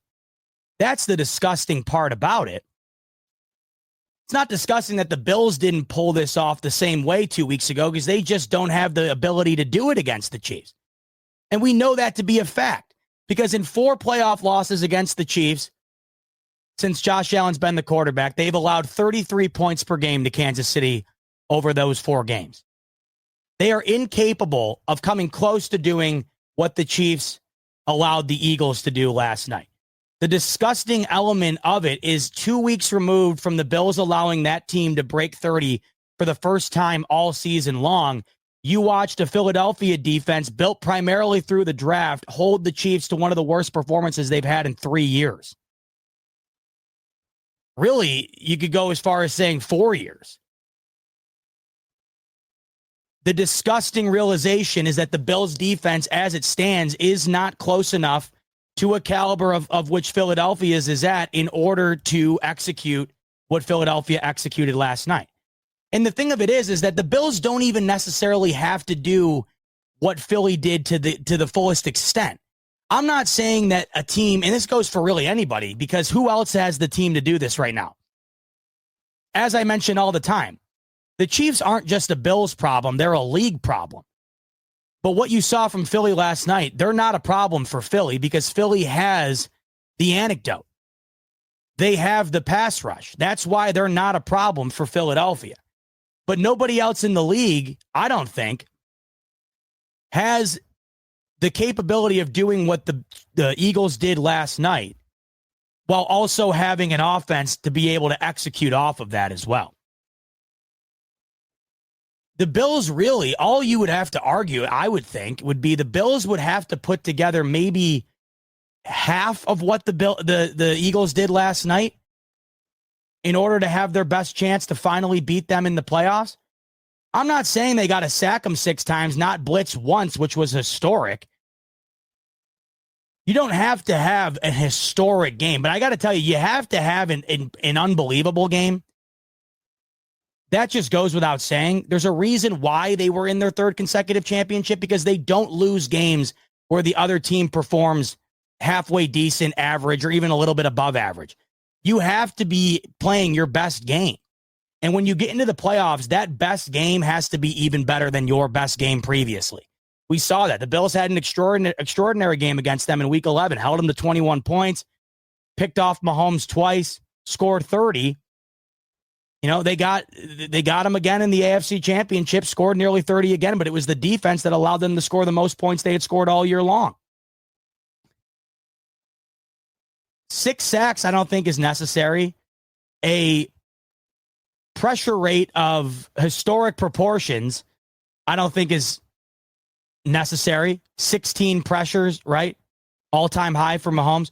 But you have to get probably around half of that. Because as mentioned earlier, if you are going to dance around a one-score game with these guys, history will tell you that you are going to lose 99 out of 100 times. 17 consecutive one-score victories in NFL record. There's no secret to why they do it. When they get in those matchups, when they get in those type of game settings, they're the best team maybe in the history of the sport when it comes to executing and winning those type of games.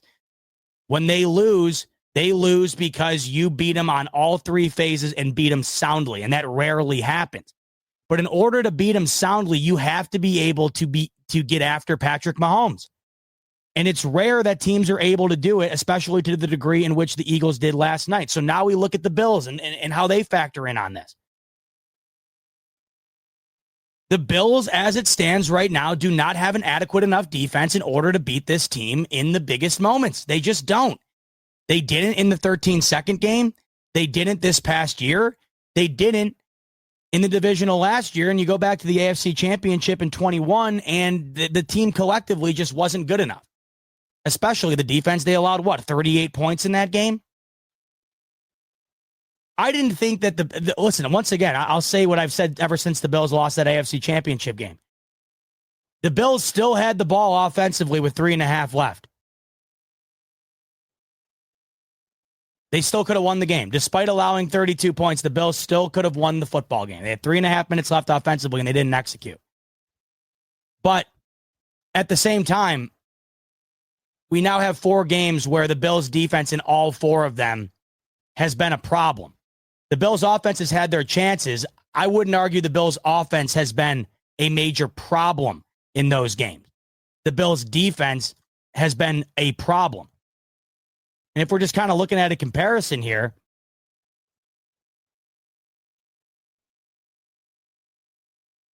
it's not close. You watched the domination of that Philly defense last night, and you compared that to what the Bills were capable of a couple of weeks ago, and it's just not there. So now you're looking, right? We talked about the Bills' offense and how great they've been. And we talk about what they were able to do this past year without a whole lot of household names. And we go into this year and we know that the Bills have to upgrade at the wide receiver position. But I don't think it's going to be anything extravagant or extraordinary, high profile, nor do I think it needs to be, because we saw the Bills have an historic offensive season without the likes of Diggs and Davis, with guys that were new to the team, both rookies and seasoned veterans. And they were putting up nearly 30 points a game, blowing teams out, undefeated at home, and Josh Allen wins the MVP off the back of it. The offense as it stands right now, when you factor in the O-line play, the play of Josh Allen, the ability to run the football, and the collective effort from the weaponry department, they're about as good as it gets offensively. But defensively against the Chiefs, unarguably, that has been the Achilles heel. 33 points allowed in all 4 of those games on average. You just allowed them to score 32 points in the AFC Championship game. They hadn't sniffed 30 all year long. So what gives? What has to happen? Well, this is why when we talk about the potential of Myles Garrett being out there, we talk about the potential of Max Crosby being on the table. This is why I'm willing to be far more aggressive in acquiring one of those guys than maybe other organizations would be.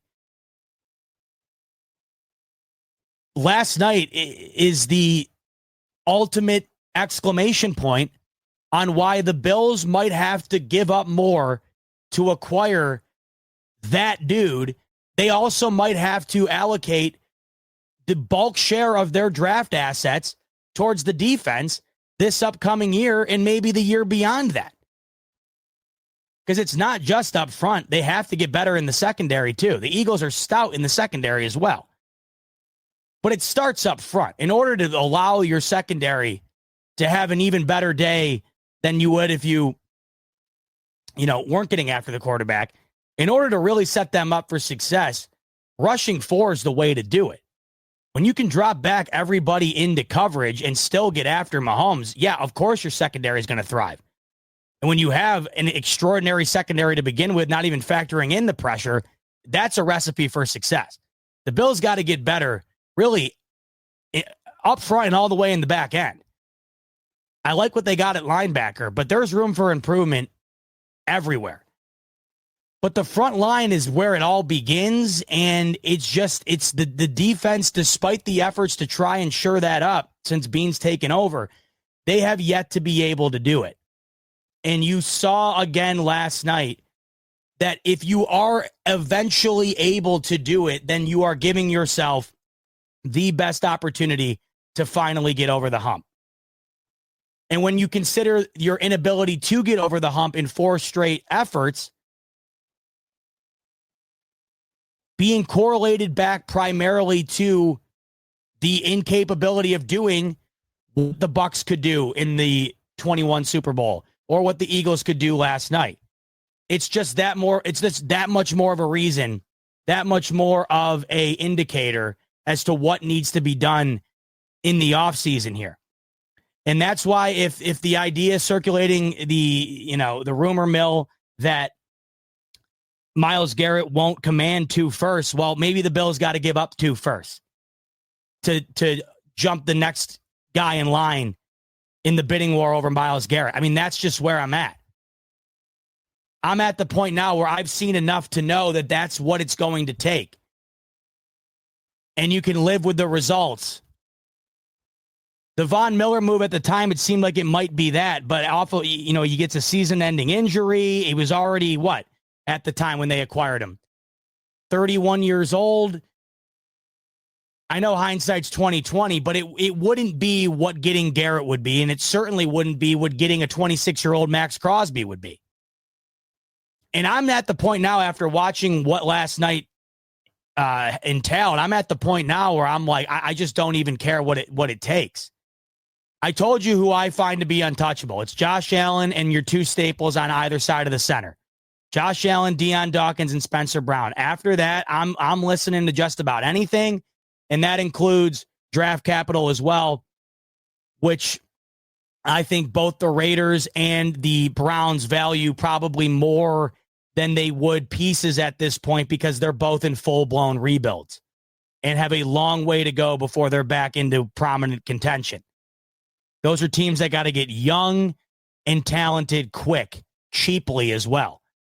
They don't want to be taking on guys that they have to pay new contracts to while also trying to rebuild. They're looking to completely start over here, and there's no better way to do that than in the draft. And that's why when I'm looking at what the Bills might have to give up for either a Crosby or a Myles Garrett, I mean, really, there's not a whole lot that's too rich for my blood. And there's no way that Brandon Beane's not watching that game and having that be reemphasized to him again. I mean, we know the last time that we saw this on display, I mean, it's kind of funny how similar these situations are. Think about it. 2021, the last time the Bills were in the AFC Championship, they lose to the Chiefs. The Chiefs go to the Super Bowl. They get destroyed primarily because of the defensive effort of their opponent. The Bills go out, acquire Von Miller. 2024, the Bills lose in the AFC Championship to the Chiefs. The Chiefs go on to the Super Bowl. They get destroyed by their opponent primarily because of their defensive effort. What entails now? It's kind of funny that the Bills reached the AFC Championship 2 times under Josh Allen. Both times are against the Chiefs. They lose both. And the only 2 times that the Chiefs lost in the Super Bowl were both off of victories over the Bills in the AFC Championship, and both losses they got destroyed in. And in both losses, they lost in very similar fashion. Not only did they get destroyed on the scoreboard, their offensive line got destroyed by the opposing defensive line. And back into that situation, Beane looks at it and says, we were on the doorstep of being in that game ourselves. We weren't because we didn't have what the winner of the Super Bowl had. And you got to think he's sitting there right now thinking the exact same thing he was thinking in 2021.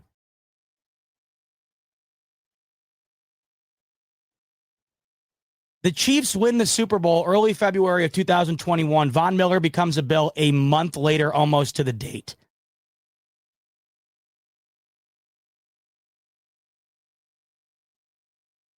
And this was after what? The second time losing to the Chiefs. So, yeah, okay. I got my years mixed up because 2021 was the year that they lost. Buffalo Fanatics, what's going on? This is Pierre the Kingpin, and I wanted to talk to you today about Cigars International, which is the ultimate destination for premium homemade cigars. Known as the industry leader, Cigars International offers the largest selection, unbeatable prices, and a customer service experience that's second to none. Whether you're new to cigars or a seasoned vet, Cigars International makes enjoying cigars easy, approachable, and fun. Cigars International is the go-to retailer for all things cigars, with the biggest selection of premium homemade cigars available anywhere. Cigars International offers unbeatable deals and discounts, making it easy to stock up on your favorite or try something new without breaking the bank. With fast free shipping and their 100% satisfaction guarantee, you can shop with confidence knowing that Cigars International stands behind every order. They have good relationship with vendors that helps provide great low prices. Whether you're new to cigars or a seasoned pro, Cigars International makes it easy to find the right cigar with helpful guides, staff reviews, and expert advice. It's not just about cigars. Cigars International also offers a wide range of accessories and more to elevate your smoking experience. Check out the great deals every day at cigarsinternational.com. That's cigars, CIGARS, international.com. Use code FANATICS at checkout for 20% off your order of $50 or more, plus free shipping. Or visit www.cigarsinternational.com/fanatics, and the discount will automatically apply. Again, use code FANATICS at checkout for 20% off your order of $50 or more, plus free shipping. Or visit www.cigarsinternational.com/fanatics, and the discount will automatically apply. If you're a maintenance supervisor at a manufacturing facility and your machinery isn't working right, Grainger knows you need to understand what's wrong as soon as possible. So when a conveyor motor falters, Grainger offers diagnostic tools like calibration kits and multimeters to help you identify and fix the problem. With Grainger, you can be confident you have everything you need to keep your facility running smoothly. Call 1-800-GRAINGER, click Grainger.com, or just stop by. Grainger, for the ones who get it done. I've told you guys this before. I always screw this up. 2021 was the year that they lost in the AFC Championship game, but not the season that they lost in the championship game. I always mess this up. So 2020 was technically the season they lost in the AFC Championship game to the Chiefs. The year was 2020. The 2021 season is when they lost the 13-second game. Man, God, that always fries my brain. I wonder if I'm ever going to get that right. Let me see in the chat if you guys got me on that. Yes, you did. Good. Zach of all trades. We got Von Miller after 13-second game. All right, so you guys are on it. Thank you. Thank you. Milo saying timeline wrong. Yes, thank you. Either way, let's just say this. A year removed from that game, and the Bills are in the Von Miller market, right? And it was after their second loss when they realized, once again, I guess the same point, really, it's just a year removed, but the result's the same, because what happened, it's almost even worse. What happened in the 13-second game? The 13-second game, they had won, but the defense lost it in 13 seconds. So then Brandon Beane pretty much had saw all he needed to see. He knows the defense wasn't up to par in the AFC Championship game the year before. The following year, the Bills' offense was far good enough to win it. They had it won, and it was the Bills' defense that cost them the game. So now Brandon Beane's seen enough, and he goes out and acquires Von Miller. So there we go. That's the timeline rewrapped. I always get the years screwed up. So my apologies on that. So here's how it all unfolded. Bills beat the Chiefs, or Bills lose to the Chiefs in the AFC Championship. Chiefs get waxed by the Bucs in the Super Bowl. Bills get back into the dance the following year against the Chiefs once again. This time the offense right up there with the Chiefs, right up there with the best in the league. They do enough to win it. Defense costs them yet again. Brandon Beane's seen enough, goes and acquires Von Miller. So now what happens this year? Where the Bills score 29 points, the second most scored on this Chiefs team all year long up until last night. They still lose by allowing the Chiefs to score more points than they had all year long. They then go into the Super Bowl and get destroyed because of the opposing defense's ability to get after Mahomes. Brandon Beane's in the exact same position, essentially, he was the last time out. And it didn't work with Von Miller. But he's got an opportunity again here to maybe make it work this time around with somebody younger, potentially with more of their prime available, not only now, but in the near future. Or you go and make it work with somebody who has his prime nothing but in the front of him with Max Crosby. And how likely that is, I don't know. In terms of the Raiders' ability to even get rid of him, I don't know. I mean, that still seems like a pipe dream at this point, but it feels like the more time's gone on here, the more that Max Crosby seems like he might be in play by Las Vegas. They just hired Pete Carroll, Tom Brady, the new minority owner. They have a new GM. They don't have a quarterback. They're nowhere close to winning anytime soon. They need to get younger and better quick. And unfortunately, when you are as bad as the Raiders are and you only have a certain amount of pieces allocated to you on the roster in order to acquire more draft capital, you got to move off of them.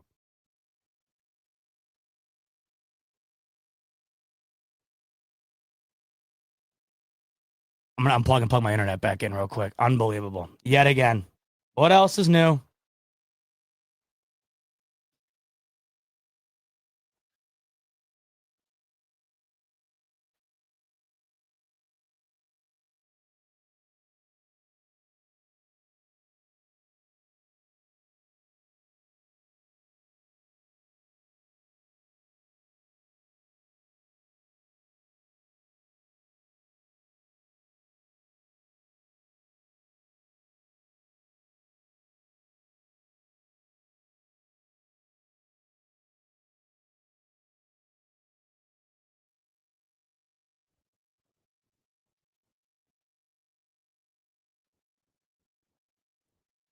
And if you were messing around on Twitter last night and were reading some of the, Bills fans' tweets about this game, I mean, everybody was essentially in the same department. Everybody had felt the same way. They're watching that game, and it's just blatantly obvious the difference between the Bills and the Eagles and the difference between winning against these guys in the playoffs and losing against these guys in the playoffs. And it was so blatant. And once again, I'm not saying you're not going to, in this offseason, even if the Bills acquire Myles Garrett, Max Crosby, I'm not saying it's even going to turn into what the Eagles' pass rush was. What they did last night, like I mentioned, that's going to be one of the best defensive performances we've seen in Super Bowl history, I think, when we look back on it. The way that they did it, the execution, what it resulted in, you have got to try to find a way to get close to that, though. It might not result in it, but you can't tell me that simply just acquiring one of the league's best defensive presences, whether that be Myles Garrett, Max Crosby, how this doesn't take this Bills team to a whole other level of a threat. Think about the threat that they've been thus far without having that. And then you look at the teams that have been really good that are currently kind of in the same boat as the Bills and what they have at their disposal. The Lions, MVP candidate in Jared Goff, Aiden Hutchinson on the defensive side of things. The Rams, Matt Stafford at quarterback. Jared Verse just wins offensive or defensive rookie of the year. The Eagles, Jalen Hurts, Saquon Barkley. On the other side, a laundry list of elite first, second-year players. I mean, their best defensive players are in their first or second year, really. It's unbelievable. Kenyon Mitchell's right. He's in, what is he? Jalen Carter's in his second year. Cooper DeJean's a rookie.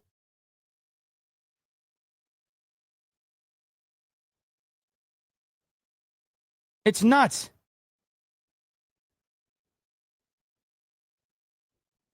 The teams that are right there seem to all have complementary pieces on both sides of the ball. The Bills don't have that right now. They have some good pieces on defense, no doubt. Obviously, they do. They've been good enough to win the majority of their games. But as we often talk about, the difference between being really damn good and great, it's razor thin, but it's all the difference. And right now, the Bills are really damn good. I think what's withholding them from being great is not having the Josh Allen equivalent on defense.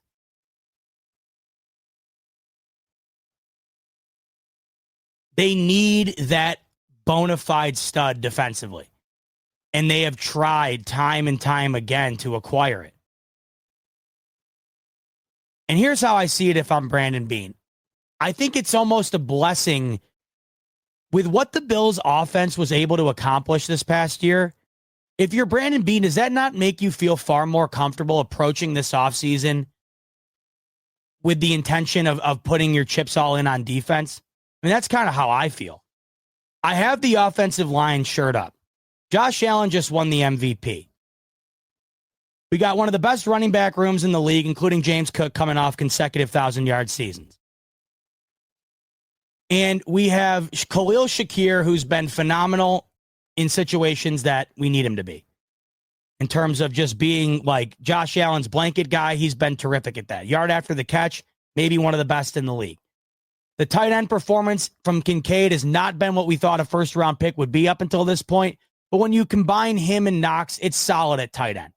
And then wide receiver, no. The wide receiver room is nothing impressive, but we just saw this last year that it doesn't have to be. And this is why I've said it's kind of broken my brain a bit on my overall perception of what's necessary in order to have an elite offense in this league. The Bills just proved to you that if you have a quarterback that is of the caliber of Josh Allen, if you can protect him, and you have more than one way to beat a team, and that's not just through your quarterback, but also running the football, you're pretty much, you're at the upper echelon of the NFL.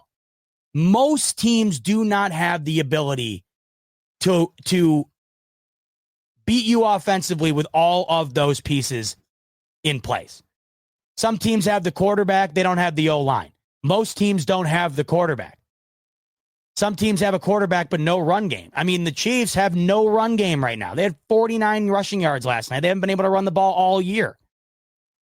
Most teams do not have the whole gamut. The one area where the Bills lack is firepower, star power on the outside. But when they just came off maybe the best offensive year in franchise history, 30 touchdowns on the ground, 30 touchdowns through the air, 30 points per game, one of the highest average margins of victory in the league. In fact, the stat came out this afternoon.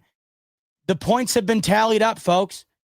When you combine the total points from the playoffs and the regular season, despite the Eagles having an extra game than the Bills, the Eagles finished second in the NFL with total points scored. To who? The Buffalo Bills. The Bills finished the season with 612 total points, the most in the NFL, with one less game than Philly. And Philly scored 40 in the Super Bowl. Think about it. That's how good the Bills' offense was. And what's really changing next year? Tell me. Nothing.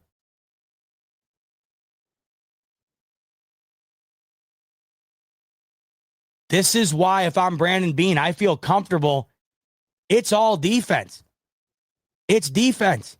And it's not just the draft. It's making that big move. I mean, I know he always likes to say that we don't really have we're not really looking to make the gigantic move this year. But think about it once again. I mean, like I showed you earlier, right now on BetUS, it's all but inevitable at this point. Aaron Rodgers gone from the Jets, indication of yet another rebuild in New York. Right now, he's favored to go to the Pittsburgh Steelers. The Jets era with Aaron Rodgers is over.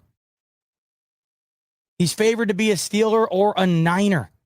By the way, you can get in on you can predict. I love this. This is so cool. This is what makes the offseason fun. You can predict where you think Rodgers is going to go. You can do it using the promo code YouTube150 on BetUS. 150% sign-up bonus up to $2,000 on your first deposit. 125% bonus on your next two after that. But Rodgers, all but gone. Jets take another step back. They don't even know who the hell is going to be playing quarterback. Who could it be? Kirk Cousins? Do they really have the stones to let Sam Darnold walk back into that building? And if I'm Sam Darnold, do I have do I respect myself enough? I mean, am I walking back into that building? Who the hell is playing quarterback for the Jets? Probably Tyrod Taylor. Miami. You feel Miami is going to take a significant step forward? They've only been taking steps backwards. Tyreek Hill wants out. Tua hasn't gotten any better. Mike McDaniel feels like his seat's blazing hot. The Bills have owned them. And then we know that the Patriots are in the midst of a full-blown rebuild. They'll be a little bit better this year, but they're years away. The Bills are all but locked up to once again win this division going away for a sixth consecutive year, meaning they will be right back in the playoffs with, at worst, the 4 seed yet again. Why not take the swing? The division is bad enough to where I just don't think mortgaging a little bit of the future here is going to cost you all that much. What indication do you have right now that the Bills are not going to win the AFC East for the considerable future? Seriously, how long do you think it's going to be until someone else in the AFC East is on par with the Bills and with an ability to actually threaten them to win this division? The Dolphins had a 3-game lead on this team a season ago going into the month of December and could not seal the deal. If they couldn't do it then, when the hell are they going to do it? They only seem to be regressing. The Jets are the Jets. And the Patriots are as low down the totem pole right now as any other team in the NFL. And I agree with DMX here. He said the next 2 years, New England. I agree. I think New England, out of all three of these teams, I think New England might be set up best for success in the near future than the Jets or the Patriots, or the Jets or the Dolphins. Because the Dolphins are married to that Tua contract. And as I've said before, I think the worst place to be in the NFL is in quarterback purgatory, where the guy's not bad enough to move off of him or draft a new guy, but not nearly good enough to consider yourself a Super Bowl contender. That's what the Dolphins are. The Jets don't even have a quarterback. And now the Patriots have the ability with a quarterback in Drake May going into his second year that showed promise with a veteran, respectable head coach in Mike Vrabel. I see them getting better sooner than I see them getting worse, which is hard to do. But even then, it's going to take at least a couple of seasons. And even in 2 years, when I think the Patriots are back to maybe competing for a low wild card seed, maybe, even then, that's still not where the Bills are. So in all honesty, it would blow my mind that within the next 3 years, the Bills are dethroned from the AFC East title. The only way that I could see them being dethroned is self-implosion. I don't see them being dethroned based on the merit of what another team did. The only way I see the Bills losing the top spot in the AFC East is if they somehow go 9-8 and the Dolphins or whoever go 10-7 and beat them out by a game. That's the only way I see them losing the stranglehold on this division. And once again, the Dolphins had a 3-game lead in the Bills' worst regular season year since Josh Allen has risen to prominency, and they still could not capitalize on it. And in the year here where the Bills were supposed to be worse, they won the division before December rolled around. So there's absolutely no solid argument, in my opinion, that exists as it stands that you could confidently say that the Bills are taking a step backward at the top of this division anytime soon. So with that knowledge in mind, with the idea that you know, based on how you're currently set up and what's set up around you within this division, that we are going to be at worst the 4 seed for at least the next handful of years, why not go all in with draft capital? By the time that maybe it starts to get more competitive within the division, you'll be back towards having your draft picks back.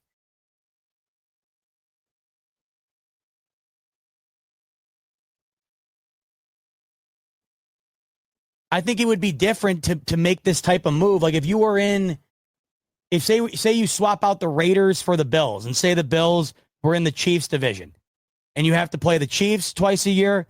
You have to play the Broncos now who are on the rise twice a year.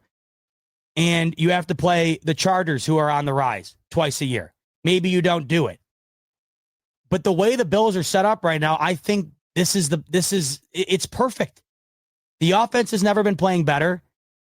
And you have a firm stranglehold on the division for the foreseeable future.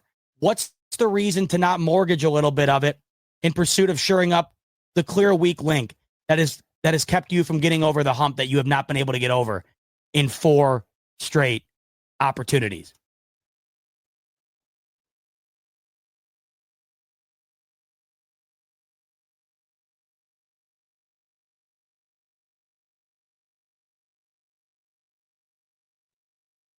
I'm going to run to the bathroom real quick. I'll be right back. You let me know in the chat, though. I'll be back in like 2 minutes. But you let me know in the chat. Are you willing to overreach on defense this upcoming offseason? I'll be interested to see what you guys say. We'll get to some super chats and some chats when I get back.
All right. Let's dive into the chat 2 hours in.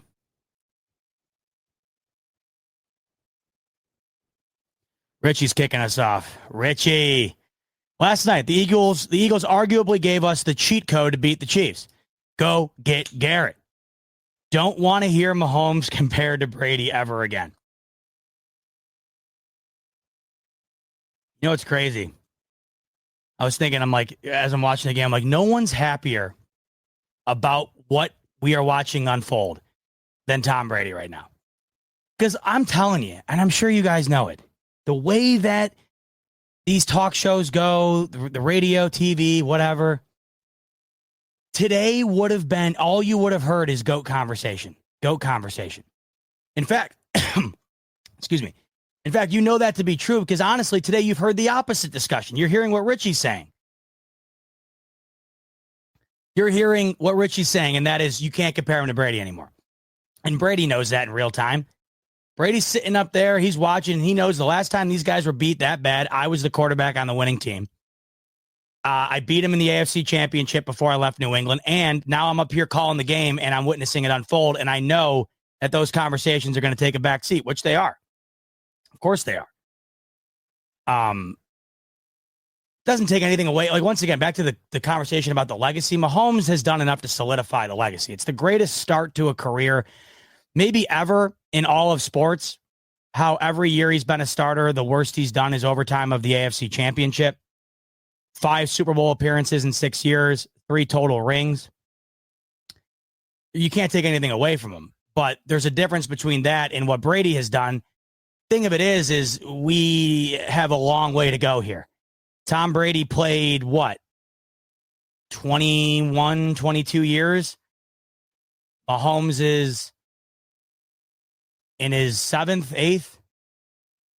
So, yeah, you got to imagine you got about a decade left here. And he's already got 3. He would need 4 to tie it. So, if he's been to the AFC Championship every year as a starter, even if he goes half the remaining years he has left, we can't shut it down. But I do know for a fact that if he would have won the ball game last night, those conversations would have been cranked up to 11, and part of me would have started to have understood the justification of it. Because through his entire career here, he would already be only 3 shy of Brady, and he would also have that 3-peat under his belt that no one's ever done before.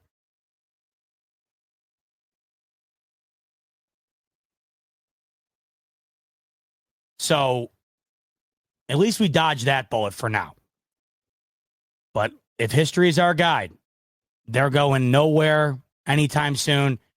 That was about as bad of a Chiefs. That was the worst Chiefs team in their run here, really.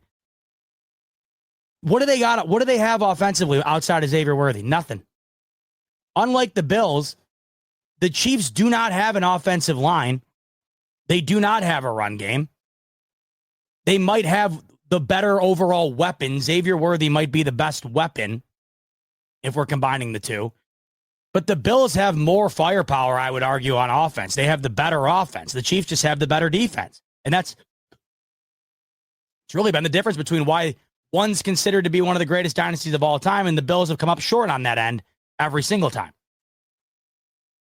No reason to think that they're going anywhere anytime soon.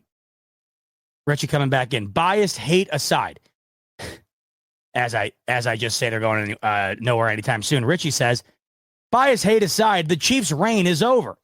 They didn't look right, looked defeated at halftime. Get to Mahomes, Kelsey soon to be gone. You beat them. Yeah, but Richie, like I got through saying not all that long ago on the show here, we said the same thing after the Bucs waxed them. They lose Tyreek Hill. Everyone's screaming from the rooftops that, hey, they had a good little stint here, but they're going to fall back to reality, and they only got better. They only won more. 2 titles since.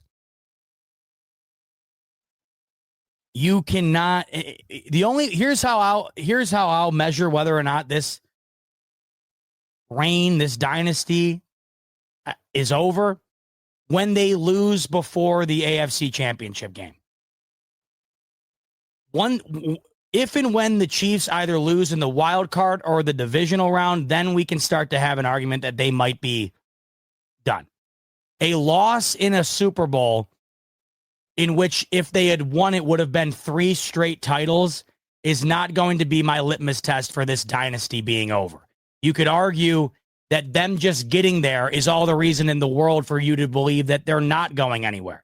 No one had ever done it before. And they did it with a team that, as you saw last night, probably wasn't even good enough to get there. Because they were half the team Philly was on that field last night. Half the team. So what does that say about their ability to get there? Well, it's not glowing on the Bills. It's not glowing on the rest of the AFC. It just isn't. If they would have lost like that to Houston in the divisional, or maybe even Buffalo in the AFC Championship game, maybe then you could say, oh, wow, all right, step back. But I understand it was a decimation last night, but it was still in the Super Bowl. Bills haven't even reached it with Allen, and it was in their 3rd straight appearance. That's why, as bad as last night was for them, it is no indication to me that they're going anywhere anytime soon. Kelsey retiring to me, how big of an impact is it? The last 2 years throughout the regular season, he's basically been a no-show. Now, he has stepped up last year more than this year in the playoffs. But Noah Gray is fine to me. They get him involved, and I mean, he's not Kelsey, obviously, but Kelsey hasn't been Kelsey the last 2 years.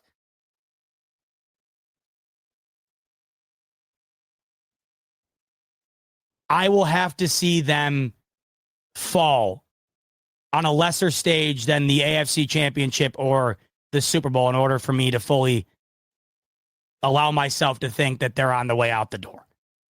I mean, you guys can let me know if you agree or disagree, but that's just how I see it. Because we've been given no reason to think it. Even we already have, how many examples can I point to? Not only have they been to the AFC Championship every year Mahomes has been a starter, but they also lost a game in the Super Bowl just like they lost last night, and they would go on to win 2 more and go to 3 straight. So that to me is the ultimate point I go back to. That's why if the Bucs game never happened, maybe we could put more down on this idea that they might be done. If the Bucs game had never happened, say that they lose to the Bucs in the Super Bowl, but instead of 31-9, it was 31-28, and it was a great game. If last night happens the way it did, then maybe we could have these conversations.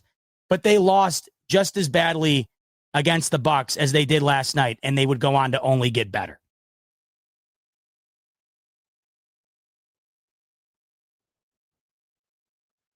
I'm doing the internet again. This is unbelievable. Unbelievable.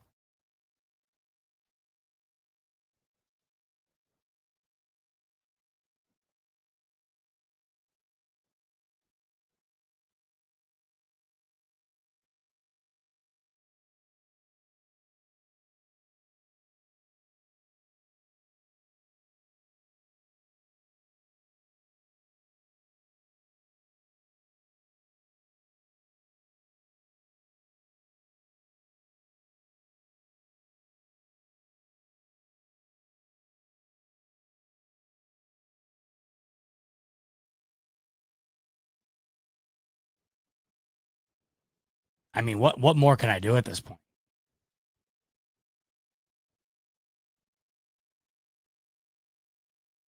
And getting angry about it doesn't do me any good either. But not getting angry about it makes me angry.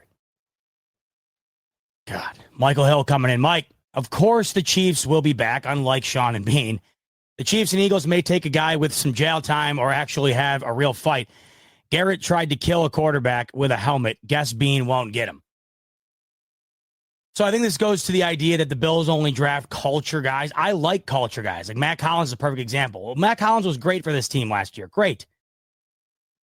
On and off the field, Matt Collins was great.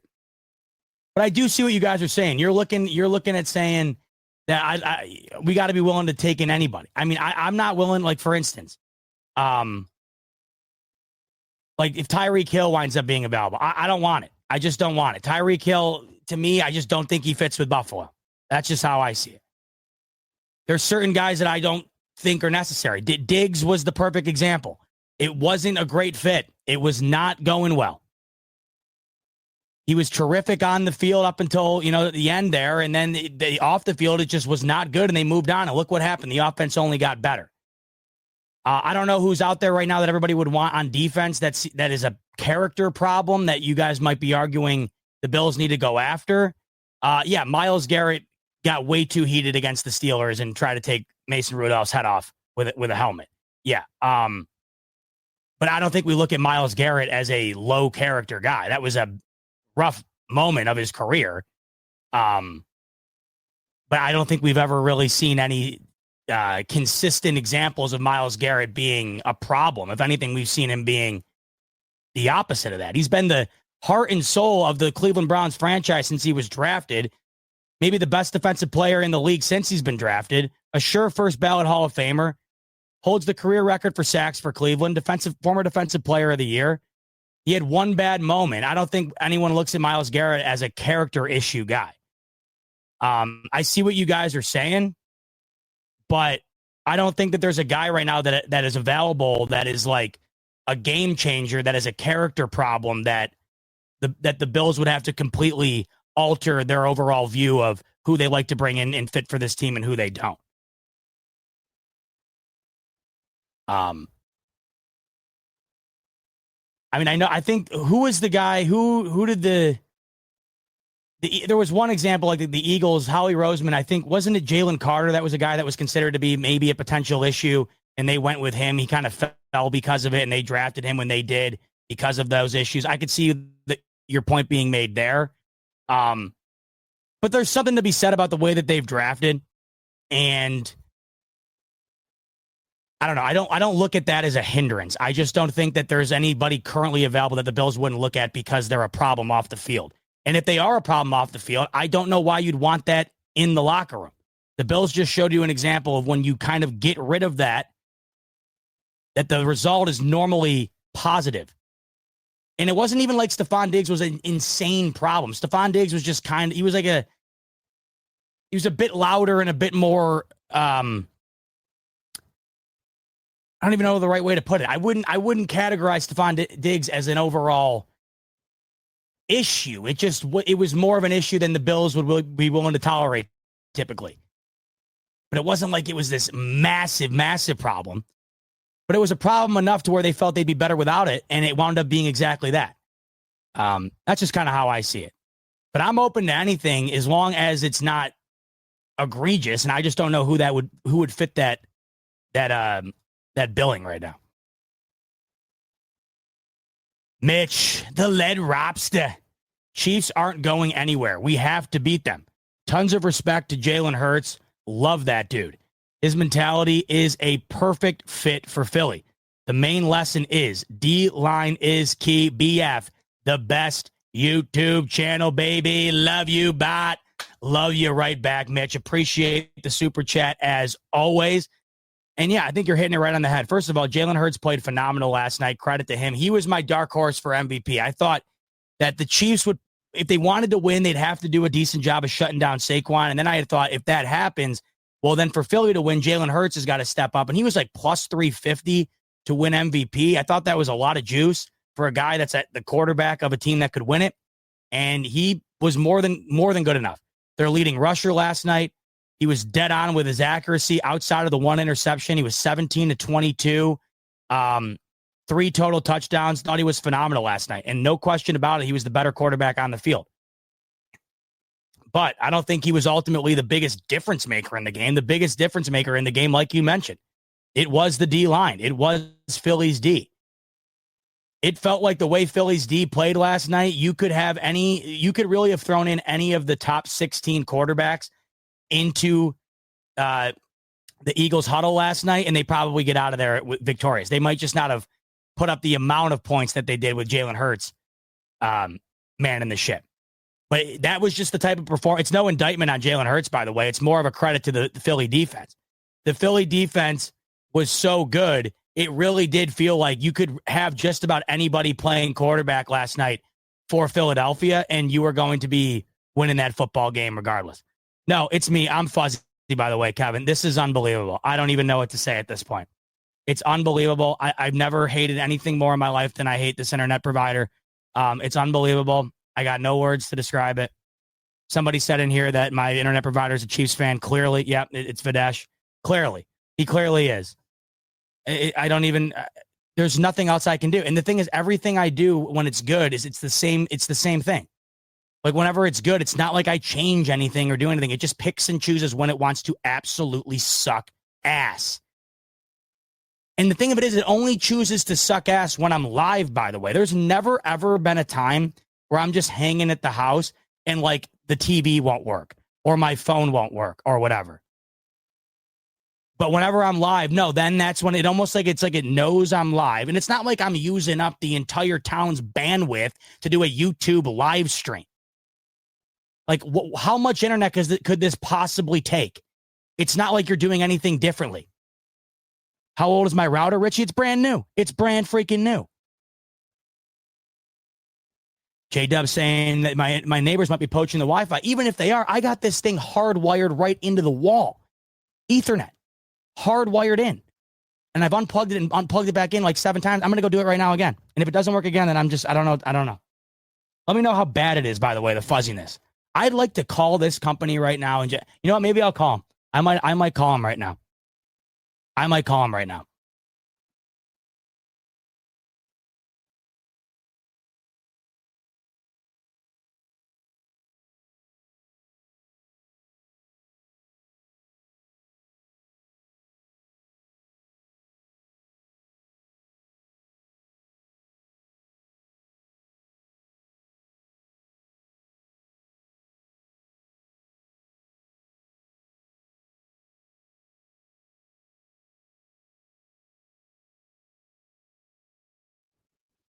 So like right now, when I come back, does it immediately get better? And then like over a little bit of time, it gets worse? Like, is it better now?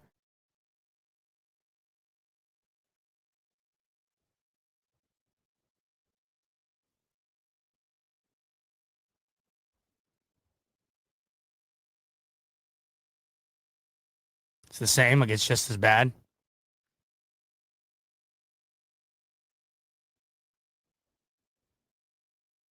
If it happens again, we're calling them live. We'll do it live. If it happens again, we're calling them live. I'm using my phone as my camera, so I don't want to do it. But if it happens again, we're doing it live. We're calling them live. I mean, so yeah, it looks good now. So this is the weird thing. I'll unplug it and plug it back in. And then in the meantime, like in the interim, it'll just shit itself.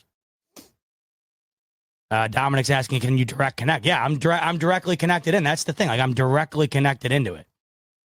Directly connected. And it's not the cats, believe it or not, this time around. They're both passed out downstairs. Passed out. Somebody in here, who said they had Starlink? I did see one of the commercials last night was from T-Mobile. And they said that you can try Starlink for free now, even if you don't have T-Mobile. I don't have T-Mobile, but I want to try that Starlink for free. See what's up with it. Dan's saying he's got Starlink. I got to give that a go. Says he loves it. How much is it? How much is the Starlink? And can you oh, it's happening again. We're calling. We're calling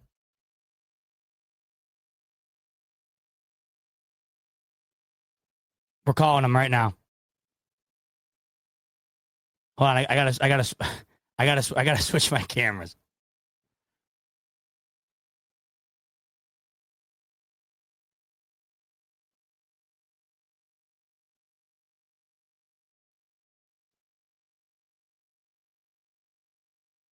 All right.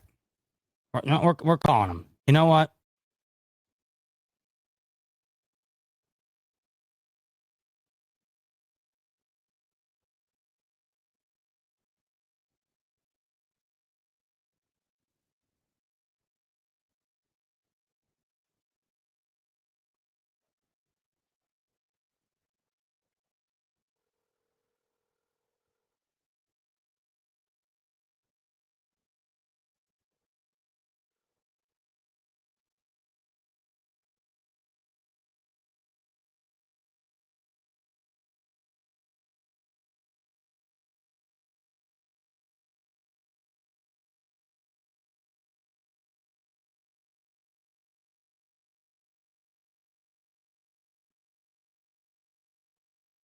Hi, yes, my name is Zach. I am a customer of yours over at 180 Broad Street. Can you give me a call when you get a chance? I'm not sure if there's an outage or not. Every time I'm trying to live stream here on the internet, it'll work nicely for like 10 seconds and then it'll just completely fizzle out to the point where it's like unusable. It's been happening for like the last hour. Really, it happens all the time. Just calling to see if there's anything that can be done about that. If there's an outage or something anywhere. So please give me a call back at this number when you get a chance. Thank you.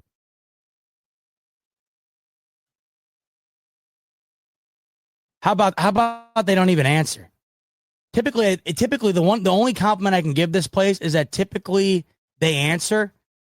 The only thing that's good about this place is that they do give an answer.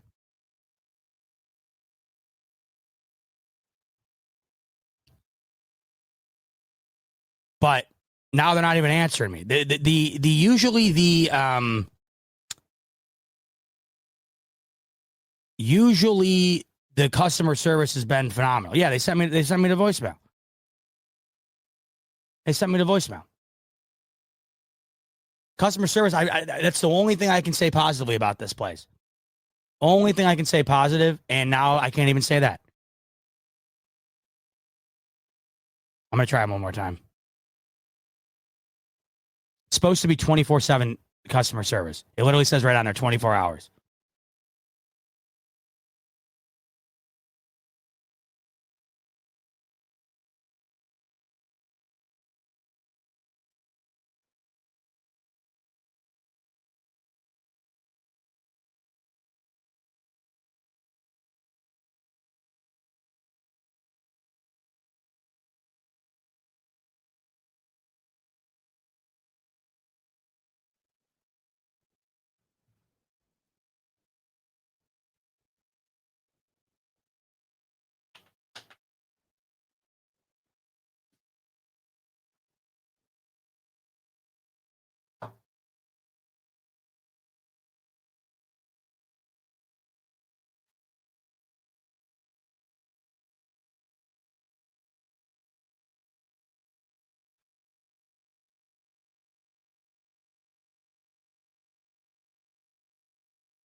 You know what's amazing about this place is I probably called them maybe a couple months ago. I had called them like every day.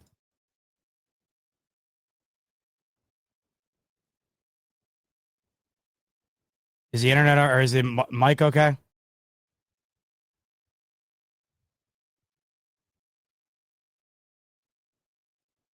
So like a couple of months ago, I had called these guys like literally every day for multiple times, like multiple days in a row over a good period of time.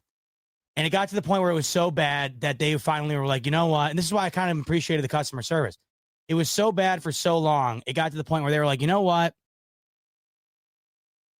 This is on us, like as if it was on somebody else. Like, who the hell else would it be on? Yeah, it's on you. Yeah. This is on us. And you know what? We're not even going to charge you. We feel so bad charging you for it that we're going to just give you the internet for free until it gets better. Okay. So they give me the internet for free. So I don't pay for it. So like a month goes by. And you want to know what's so funny? Is it was like I never had a problem. Like a full month would go by, I'd never have a problem once it was free. No problem at all. And they never called me to inquire on whether or not it got better. And they also never called me to let me know that they were going to then start billing me again because I hadn't called and complained in a while. So I hadn't called and complained in a while. And they thought, well, we haven't heard from this psycho in days, so it's got to be fine now. And then all of a sudden I saw I got a bill again. And I'm like, oh, okay, great. Here's the thing, though. It was working fine. So I'm like, all right, fine. I got no problem. It was almost like simultaneously with the bill being received, the simultaneous action of the bill being received and then the internet immediately going back to straight ass was on the same damn path. I mean, photo finish at the line. Photo finish. How does that happen? So we're moving in a month. Thank God. If not for any reason other than this. And then, you know what? The weird thing is I've noticed this too when I go back and watch or like when I read the chat here. The audio is never a problem. How is the internet so bad that the video sucks, but the audio doesn't take a hit at all? How does that work? Is the audio just impervious to internet issues? Make that make sense. And it'd be different if I was paying for like the discount bundle. Like I'm giving these guys the top of the line here for obvious reasons. I'm on here all the time. I need decent internet. And the reason I went with these guys was because it was supposed to be primo. And it was. In fact, it was good for so long. It was good for a while that I even left. I never do this. I left a Google review. Because they requested one. And I said, you know what? These guys are the best. Customer service is the best. No complaints. Boom. And yeah, I know the video uses more bandwidth. I get that. But why wouldn't they then just take it? Well, so why wouldn't they just decrease the quality from like 1080p or whatever down to 720p? I don't know. They just completely crash it down to like, make it completely unvisible and the audio doesn't take a hit or whatever. I don't know. Sorry about that. But I thought we were going to get some decent entertainment value with a phone call. Maybe we could have gotten it fixed, but we didn't even get it.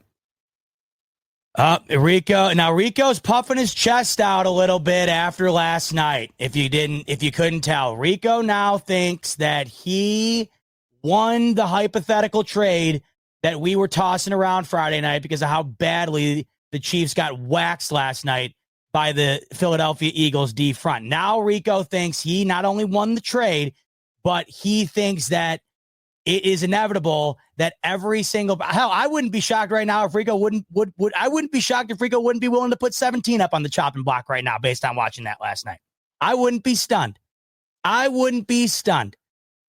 Tell you what, though, in Rico's defense, after I'm watching last night, I can't lie to you. I'm thinking to myself, man, and Rico, you weren't in here earlier, but I did say I'm still a man of my word. I'm not touching the line. I'm not touching my staples on the left and right side of the center. And obviously I'm not touching 17. But I did say there ain't a single other element of this upcoming offseason I wouldn't be willing to get in on when it comes to trying to acquire either a Max Crosby or a Myles Garrett. There isn't a thing I'm not touching. I got done earlier, Rico, saying like it's getting to the point where basically what I went over before the internet decided to do it, just to kind of do the cha-cha slide on my ass in terms of going up and down on visibility. Before that all went down, I was saying how the Bills have a stranglehold on this division for the foreseeable future. And the offense just proved to you that with a solid offensive line, really not beyond solid, one of the best offensive lines in the league, one of the best running back rooms in the league, one of the best quarterback rooms in the league, this is one of the best offenses in the league as a result. You combine that with the stranglehold that they will inevitably have on this division moving forward here. The Jets are a dumpster fire. The Dolphins aren't looking like they're going up anytime soon. The Patriots have a ways to go. The Bills seem to have a lock on the top of this division for at least the next 3 years, the way I see it. I have no problem mortgaging 2 to 3 years of this team's draft capital future for one of those guys. Because I think by the time it's going to come back to bite you, I think that's right when you're going to be back into having your top draft picks available to you. I just don't see how the next couple of years the Bills are going to be anything worse than the 4th seed in the AFC playoffs. And with that, I'd be willing to give up a little bit of now or a little bit of the future for a lot of bit of now. And J-Dub, he's saying, but I think I'd rather have Crosby just because he's young and has made a living harassing Mahomes. I think we could get him for less and keep him longer, even though Garrett is the better player. I'm like, if I had the pick, like, so say I'm Bean and both are on the table and both cost the same amount, it would be Max Crosby without hesitation. For what you just said, it is because of the youth. So Max Crosby right now is, I believe, 3 years younger than Myles Garrett. Okay, no, so August 22nd, 1997 is his birthday. He's 27, so he's my age.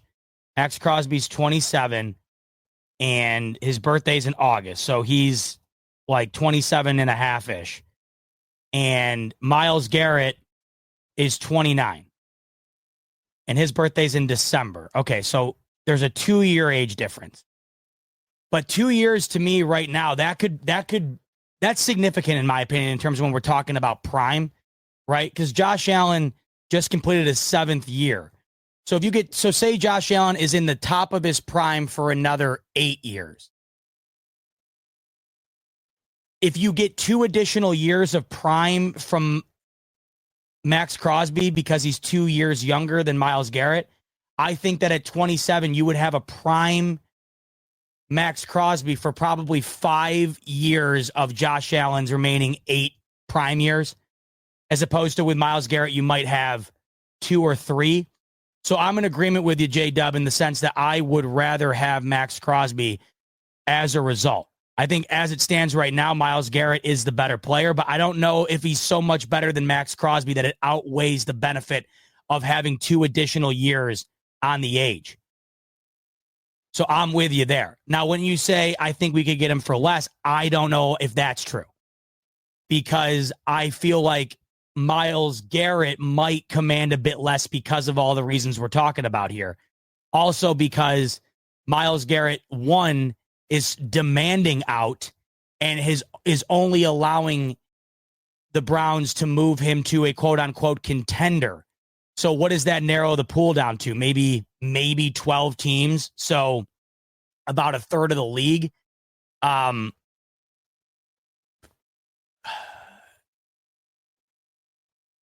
don't know how much different it would be. I feel like the compensation might be around the same, but I would be, if I had to bet on it, I would imagine Max Crosby costs a bit more because of the age. But that's not to sit here and say that I'm in massive favor of one or the other. If we could get one of the two, the other reason I'm a bit more hesitant on Myles Garrett in terms of going all in the way I would want to go in maybe with Max Crosby. In other words, I think I'd be willing to give up more for Max Crosby. You know, we do have a decent example with Von Miller. When the Bills acquired Von Miller in 2022, he was 32. Yes, Myles. So Von Miller's birthday, funny enough, day after mine. Von Miller's birthday, a day after mine. They acquired him in March of 2022. He turned 32 on March 26th of 2022. So by the time Von Miller took the field for the Bills in 2022, he was already 32. Looking back on that, that's pretty wild. Now, I guess when you compare that to Von Miller, the benefit is you do get 3 additional years than you already had with Von Miller on the age. I just think that the even better solution would be to get even two more additional years on top of that. If you got Max Crosby, that means you would be getting 5. Yeah, you'd be getting 5 additional years than what you were supposed to get from Von Miller. But Myles Garrett, it's a bit different because he is 3, as it stands right now, he is 3 years younger than Von Miller was when they acquired him. But you saw what Von Miller was able to get from the Bills. The Bills gave him a $120 million deal on a 6-year deal. And I think even in the midst of the excitement of when we signed him, everyone knew that there was no way Von Miller was going to play all 6 of those years. Right? That would have brought him up to 38 years old. You're not playing the edge at 38. And now he's 35, and it already seems like we're already talking about maybe moving off. I mean, we got Rico coming in saying, how y'all feel about Von Miller restructure? Bob, what do you think? I mean, yeah, it's either a restructure to me or, I don't know, maybe it might be, they might move off of him. Didn't he restructure last year, though?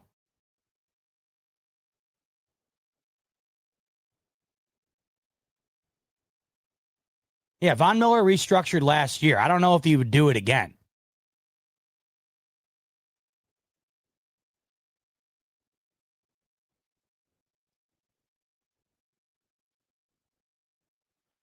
And I'm seeing your guys' chats. Like, why would we continue whatever? Yeah, to me, like, if they move off from Von Miller, I'm not going to be crying about it. What has Von Miller done necessarily for you to see them move off and be like, wow, how the hell could Brandon Beane do this? If they kept him, great. I think if they move off of him, I don't think anybody's losing their mind over it.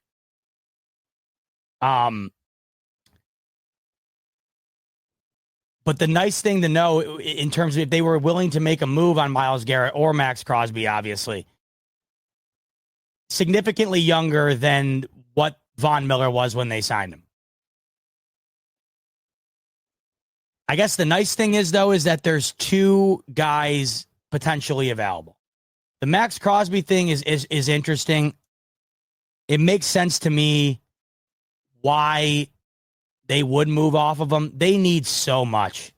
The Raiders are nowhere close. And now they have a new head coach in Pete Carroll, and you have new ownership there. You have new GM, a new GM there. Like, it makes sense that they'd want to get out ahead of this rebuild by acquiring as many assets as possible. The only real way to do that for them right now would be to move Max Crosby. You're not going to trade Brock Bowers off of a borderline rookie of the year performance as a rookie. He's one of their foundational pieces right now. Max Crosby, to me, is the only guy on their team that feels like they could move for a significant amount of capital in order to allow themselves to begin the rebuild.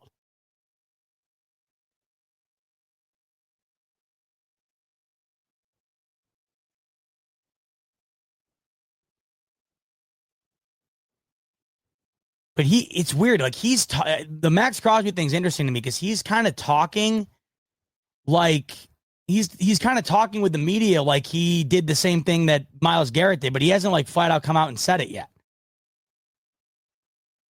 He currently has 2 years remaining on his deal with $44 million left on the contract.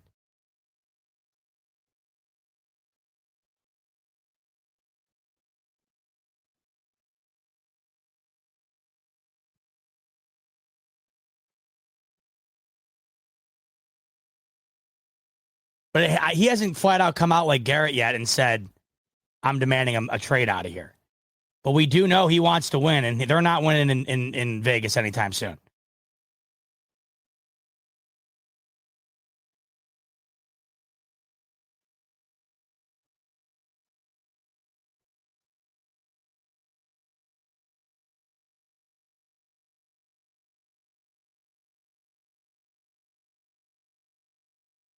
Just reading it a bit here. According to sportsnot.com, via ESPN, they shared an article through them. There's a league source that says, quote, as one league source predicts, Max, Myles, and Trey Hendrickson will all be tied up in trade talks. The expectation is Crosby and Hendrickson will get strong trade interest if their respective team decides to entertain calls, but teams must figure out this edge rush market either by proactively signing their own players to high-end money or finding a way to get younger and cheaper at the position. So one of the dominoes will fall, and then it'll be interesting to see how that affects the other dominoes. Obviously, Myles Garrett or Max Crosby, one of the two is going to get moved first. How does that affect the next move? But like I said, the nice thing is that there is two potentially available, but we don't know necessarily if the Raiders are going to be willing to do that or if Max Crosby's firmly planning down the idea that he needs to be moved. Like, he hasn't come out as bluntly and flat out said, I want out like Myles Garrett had. But you got to be making the phone calls. Narham's coming in. Chiefs didn't look right. They were heavily injured at the ref position. Yeah, so, early on with the offensive pass interference called on A.J. Brown, you might have been thinking to yourself, oh, here we go. I mean, I know I kind of was. That was a bit ticky-tack to me. And even Tom Brady on the broadcast said as such. He's like, man, I don't know about that one. Looked like they were both kind of tied up with the contact. The offensive pass interference was called on A.J. Brown.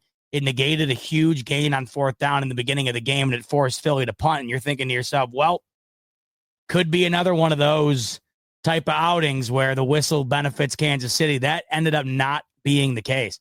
Kansas City had more penalty yards in this game than the Chiefs, than the Eagles, despite having one less penalty called on them. 7 penalties for 75 yards for Kansas City, 8 penalties for 59 yards.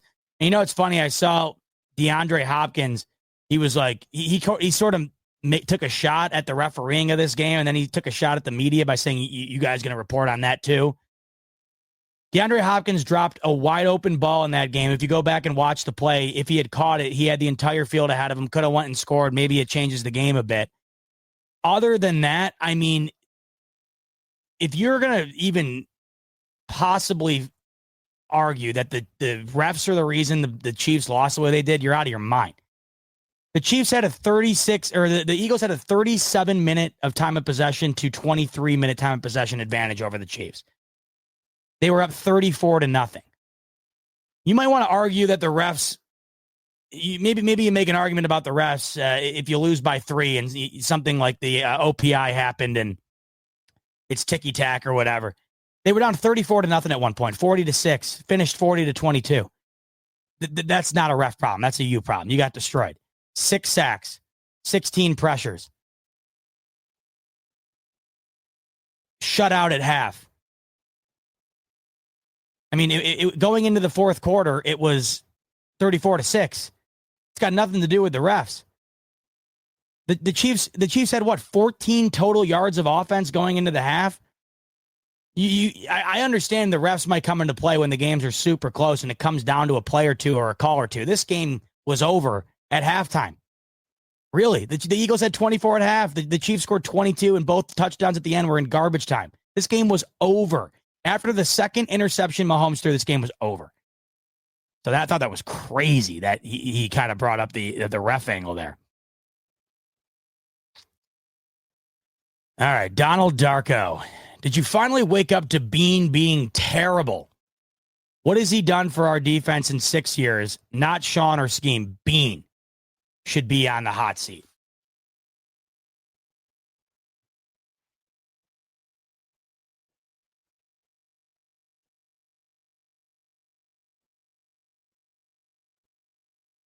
Well, I mean, I think that the defense, right? So Bean acquires Ed Oliver, who's been good for Buffalo. He acquires Terrell Bernard, who's been great for Buffalo. Teron Johnson, Benford. I don't think it's all been doom and gloom. Now, has Brandon Bean been able to find his crown jewel edge rusher that he's been trying to acquire really since he's took over? No. And if we're judging him based solely on that, no, he's been unsuccessful. The guys he's brought in to try and become the Josh Allen equivalent of the defense, it has not worked, whether it's Rousseau, down the line, including the Von Miller acquisition for $120 million at 32 years of age. If we're judging him solely based on that, then no, it has not been successful. But you look at the guys that he has acquired that have been huge for these Bills outside of Josh Allen. Like I mentioned, my two other untouchables, Deion Dawkins and Spencer Brown, both acquired, right? We're talking about Khalil Shakir having a major impact here. James Cook. Defensive side of the defensive side of things, I don't think it's all doom and gloom from Brandon Bean. It just has not hit on the one position that everybody wants it to hit on. And that is that prominent edge presence, that Josh Allen type force on the defensive side of things. If we're judging Brandon Bean solely based on acquiring a game-breaking edge presence, then he has failed up until this point, yes. But this is why I think that the way it sits, with the offense proving to you that they're as good as anybody despite not having the household guy at wide receiver, with the offense proving that you really don't have to go crazy on that side of things, with the idea that Myles Garrett and Max Crosby are potentially available, with the idea that you have a stranglehold on this division for the foreseeable future, this is where all of those things combined with the idea that Brandon Bean has been trying relentlessly to try and acquire a guy equivalent to Myles Garrett or Max Crosby and has been unsuccessful. It's all of these reasons combined why I think it makes sense why they do it. I've always felt that if there's one position he'd be willing to overspend on, it would be this, just because he knows the meaning of it, how important it is. Once again, that gets reemphasized last night based on the performance from the Philadelphia Eagles, and also his inability to find the guy to do it despite the efforts. You see currently that there are two guys potentially available that are well proven in terms of their ability to do exactly what Brandon Bean's tried to acquire. So, to your point, Don, look at If we're judging him based on the ability to bring in a Myles Garrett type player, then he has failed at that. I don't think Bean has been terrible at all. I don't know if the Bills are in the position that they're in right now if it's not for Bean. I mean, I say the same about McDermott all the time. If you're going to judge these guys based solely on their failures, then what are we doing? You got to also judge them on their successes as well.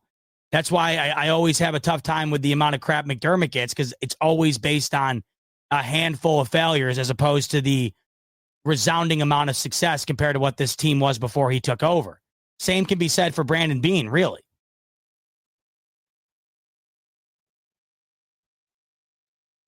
And once again, when we're talking about Bean, like, yeah, the Philadelphia Eagles, they had that defense last night, built through the draft primarily to be able to pull that off. Who else in the league has done it, though? I mean, we're talking about 3 teams in the division with Kansas City that have been unable to acquire a defensive presence that's been able to shut down Mahomes consistently. Looking across the league, I mean, really, who's done that? The Ravens are the next up with the Bills. They haven't done that. The Bengals are next up there in terms of teams competing with the Chiefs there. They had maybe the worst defense in the league last year. The blueprint has been placed in front of everybody in terms of how you can beat the Chiefs. But like I said earlier, unless you are a master architect in your ability to build based on the blueprint and create something that is very rare, then it's not going to work. And you know it's rare because from 2021 to 2025, throughout that span, the Chiefs have only lost, like they did last night, twice.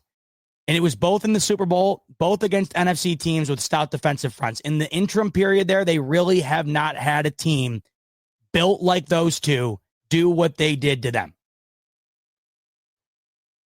Where I give Bean credit, despite it not working, is that he knows that it is the issue and has certainly tried to address it. It just hasn't worked out. It hasn't. Now, should Bean be criticized for the Von Miller move? I mean, I think at this point it's safe to say yes. $120 million to a 32-year-old moving on to his third team. It did not work out. The injury certainly did no favors to that move, but I think it's safe to say that was a blunder by Bean. Can he make it right, though, this upcoming offseason? It would go a long way if you could possibly find a way to right the wrongs of that move by making another move here in a similar spot. Don's coming back in. We have the best player in the league. No shit, we win 13 games a year. He's had one great draft. That's it. What has he done, Z-Bot? What?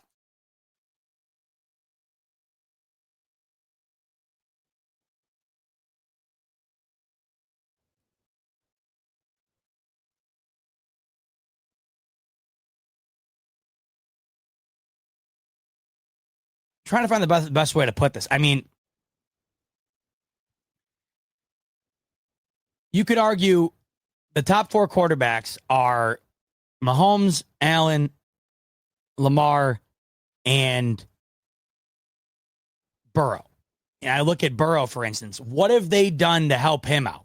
That defense is maybe the worst in the league, and they are more than likely, it looks like, willing to allow T. Higgins to walk out the door despite the public outcry from Joe Burrow that he doesn't want it to happen. Doesn't want it to happen. Baltimore acquires Derrick Henry, sure, but is that defense good enough to do what Philly did last night? I don't think so. What has Baltimore necessarily done? What has anybody really done other than Philadelphia, who Real King's coming in and saying it, like, Philly is effing loaded. You can't just become Philly overnight. They nailed that draft. They've nailed numerous drafts in a row here, plus acquired Saquon Barkley. But Howie Roseman seems to be in a league of his own right now. Howie Roseman seems to be in a league of his own right now. I mean, who has had more success at the GM spot over the last couple of years than him? So is it similar to almost comparing Mahomes, or is it similar to comparing McDermott to Reed in a sense that McDermott's a really good coach, but he's not a Hall of Fame coach like Reed? Is that what we're dealing with here with Bean, where Bean's a really good GM, but he's just not Howie Roseman? And then you ask yourself, who the hell is? Like what? Just like with the Andy Reid McDermott comparison, who the hell else is as good of a coach as Andy Reid in the league? Nobody. Who's as good of a GM in the league as Howie Roseman? Really nobody. I think that the Bills defense has certainly had pieces acquired by Brandon Beane that you would not have guessed turned out to be as good as they have. I mentioned a couple earlier, right? Benford, Bernard. It all comes down to one, I guess the idea that of the drafting of Kyer Elam was awful. The acquisition of Von Miller was not good. And in addition to that, the inability to find a guy that was supposed to be a Myles Garrett or a Max Crosby, it hasn't worked out. I can't sit here and say it's been terrible, but it hasn't been good enough. I think is probably the fairest way to put it. It hasn't been good enough. This blueprint was laid out in 2021, and I think that Brandon Beane has done his due diligence in trying to find the solution. It just unfortunately hasn't panned out.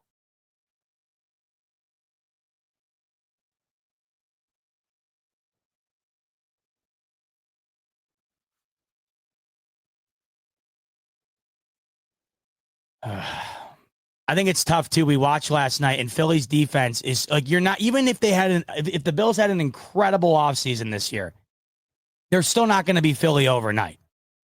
That's a couple of draft classes worth of just lights out picks.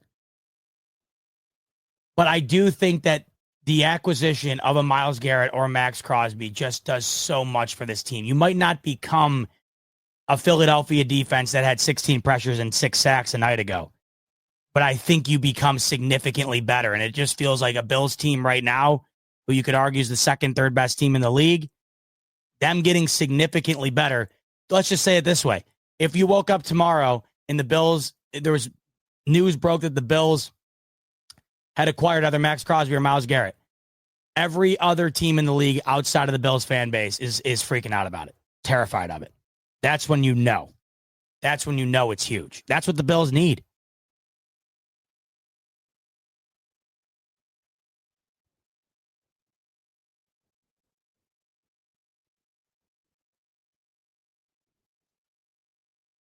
Seeing Kenneth's coming in. He said, Bill should trade up for Penn State edge rusher, trade up to get Kenneth Grant. That would go a long way. So, yeah, that would be Abdul Carter. Look, I've been hearing rumors that Abdul Carter could likely be the number 1 overall pick. If the Titans don't want to go quarterback, they could definitely take Abdul Carter. Bills will not be able to get all the way up, I think, to the top of the draft to take Abdul Carter. Or in another way to put it would be, even if they were able to, the amount of assets it would require in order for them to get up high enough to take them, that's far too much of a risk to me, because I think the same amount of assets given up to go up and try and draft Abdul Carter, the same amount of assets given up to try and go and draft him in this draft would probably be the same amount of assets required to go out and get a proven guy already, like Myles Garrett or Max Crosby. It's way too big a risk, because you already know what you're getting with Max Crosby and Myles Garrett. You don't know what you're getting with Abdul Carter, like you don't know what you're getting with anybody you draft. But you'd be giving up the same amount of assets to require them. And as Dan's saying, you need somebody proven. The Bills are not in a spot right now, as close as they are to the Super Bowl. They're not in a spot right now where you have the luxury, in my opinion, of waiting around for a guy to prove that he's capable of being as good as those two guys have already proved. And I think that what it would require to get up there and draft him would also probably acquire you a Max Crosby or a Myles Garrett based on the haul involved. So while it sounds good in theory, you'd pretty much have to trade up to the number 1 overall pick, and it's not going to happen. And by the longest of long shots that it did, you're probably honestly spending more to do that than you would have to spend in order to get a guy like Crosby or Garrett that's already proved that they're immediately going to make a difference. Keith saying the Z-Bot mentality in Buffalo has to stop. I don't know what that means. We're not company men here. I don't know what that means.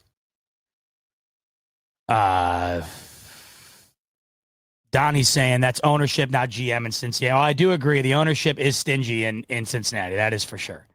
I guess my overall point is that we can't watch last night and then immediately say that Beane's been terrible. Just because Howie Roseman's great doesn't mean Beane's been terrible, I guess is the best way to put it. But where I do agree with you is that, Beane has not been good enough in that positional group. There's just no other way to put it. There's no question about it, especially when you factor in how much he's tried to shore that up. It has not been good enough. And you could argue that if it had been good enough even just once, maybe it would have been different by now. You got a chance here this offseason. That's all I'm saying. And I also go back to the idea of, if Bean isn't the solution, then who is right now? I mean, I've personally been very satisfied with the Brandon Bean era, as I have been with the Sean McDermott era. This combination has been more than good to us, I think. But because McDermott hasn't been Andy Reid and because Brandon Bean hasn't been Howie Roseman as of late, it's easy to say they've been terrible. I'll show you terrible. Go look around the league. You'll find terrible. It's not terrible. It just might not be this Hall of Fame caliber that everybody is just hoping that it's all of a sudden going to become. But if you want to see terrible, go look around the league and you can find terrible. No more than this past season. I mean, the amount of teams this year that were just flat out bad, maybe the most in a long time here. You couldn't have found a worse year to be like 7-10. It's got you picking in the low teens. That's how bad the league was this year. And that has a lot to do with a lot of bad coaching, a lot of bad draft management, a lot of bad GMing, and a lot of bad quarterback play. And I just think that saying that the Bills have been bad in any of those departments is not correct. What might be correct is saying they haven't been as good as the Hall of Fame head coach in Andy Reid and a Hall of Fame GM in Howie Roseman. But they've been just about as good as anybody else, really. This is the most frustrating thing about being a fan of the Bills in the position that they're currently in. Because the position that they're in is you're so close. It's just that it's so hard to not criticize while at the same time understanding the only reason that they're in the spot that they're in is because of these guys. So tough. Because you don't want to criticize because of where they're at, but you also do want to criticize because they're not at the next slight notch up. That's all the difference. But you know how it goes. You can almost overnight, that can almost happen. Like the Eagles last year. Remember how bad the Eagles finished the year last year? The Eagles last year, what did they start? Like 9-0? Something like that? And then fell off of a cliff. Fell off a cliff. So they started 1, 2, 3, 4, 5, 6, 7, 8, 9, 10. They started 10-1. And then they would go on to lose 5 of their remaining 6 games, including getting waxed by the Tampa Bay Bucks in the wild card 32-9. That's where the Eagles were a season ago. And then you look at the Eagles draft class this past year. And they had the acquisition of Kenyon Mitchell and Cooper DeJean, both at the top of the draft, at the 22nd pick and the 40th overall pick. And look at what happened last night. Cooper DeJean has a pick 6 in the Super Bowl. That secondary for the Eagles last year, you could argue towards the end of the year, was one of the league's worst. You could argue this year it was one of the league's best. So it's just crazy. And look at, we're this close.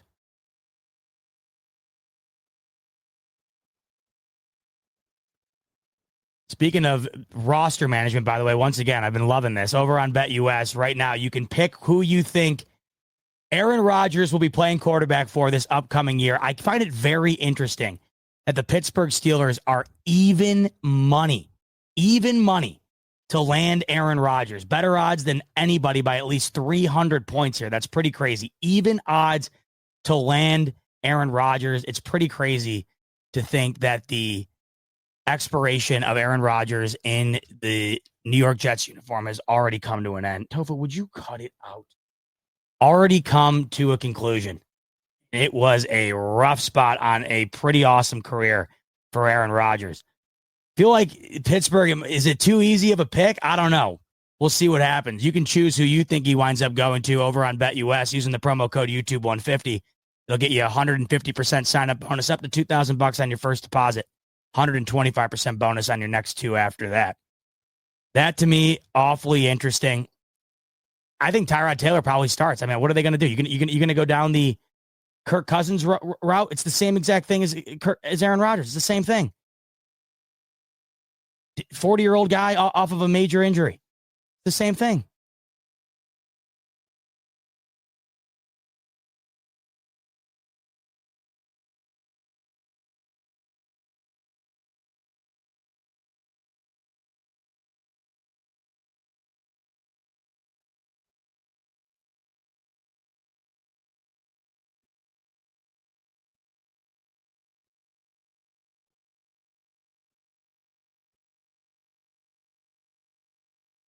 Richie said it's simple. Bean typically hits in later rounds, right? Then there's zero excuse for Bean. Get Garrett with early picks. If not, that's a fail. Even if they don't land him, I want to find out that Brandon Bean sent a considerable package Cleveland's way and they just turned it down. Like, that's what I want to find out. I don't want to see Myles Garrett and Max Crosby land somewhere and then come to find out that the Bills were either not in consideration or, sent some half-ass offer. I'd like to find out that the Bills were down to the wire and that either of these two teams went a different direction.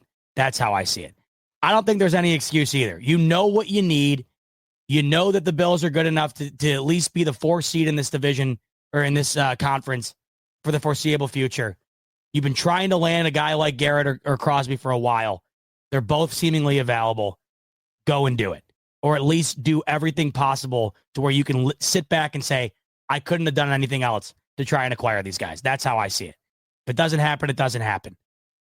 But hit the pillow at night knowing you did everything you could to try and make it happen. That's how I see it. Richie's saying Tyreek isn't Kelsey, though. Who they got? Noah, 50 Shades of Gray. I'm being genuinely serious. I get what you're saying, but it's over, respectively. I mean, yeah, but that's what we said last year. That's what we said last year.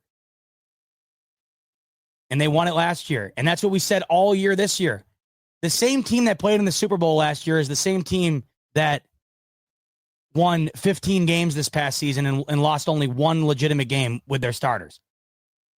I mean, as much as I want to agree with you with like sitting here saying, who do they have? They really don't have much. That's what's crazy about the Chiefs. That's why going into last night, like, you knew the Eagles were good enough to do what they did last night, but you couldn't possibly fathom it because of the Chiefs' like innate ability to overcome being the inferior team and winning. There was no question about it. The Eagles were the better team going into that game. And the game that was played last night featured the same Kansas City Chiefs team that was featured the entire regular season, the entire postseason, that lost only one game. So who do they have? Not anybody really that kills you, but it doesn't matter. It just doesn't matter. And they're getting Rashee Rice back from injury next year. Xavier Worthy will probably take a step forward. You saw how much he was coming on towards the end of the year. Defense is as good as it gets. I can't get there yet with the idea that they're done because of what we saw last night. Jim Johnson, I'm having my own crycast today. Sad day here in KC. Jim, sorry to hear it. First crycast for you in 3 years. So, hey, listen, you got the last 2 years to fall back on. You haven't had a crycast in 3 years. I've had a crycast every year for 27 years. So, Jim, hopefully that makes you feel a little bit better. Like I keep saying here, they were there. Did what no other team had done. Was not expecting to see them lose the way they did once getting there. But as I keep arguing, I in my opinion, I'm sure you guys feel the same way in Kansas City. In my opinion, I don't see them going anywhere anytime soon. As much as I'd like to say that they will, history will not allow me to think that that's in the cards here. Caroline's in the chat. What's up, love? Putting in a 12-er over at the hospital, the night shift. She's popping in. Danny's calling finally getting over the hump against the Chiefs in 2025. One of these times, right? I guess it's all we can keep saying. As Richie and I have discussed, the prophecy foretelling a AFC championship in Buffalo. Bills with the 1 seed, beating the Chiefs in the last game ever played at the Ralph, going on to the Super Bowl, winning the Super Bowl, guaranteeing that the first game of the regular season is in the new stadium. Does the script get any better than that? It would be a hell of a year to find a way to get over the hump this upcoming year. I can't lie. Couldn't think of a better opportunity to do it.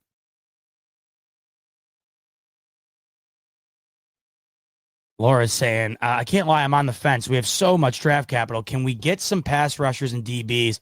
I'm scared of giving Miles a Vaughn contract. I hear you. I hear the trepidation there. I think everybody has some sort of uneasiness to them, considering moving into a Myles Garrett contract with the idea that they paid Von Miller. But like I mentioned, Von Miller was 3 years older at the time than Myles Garrett was currently.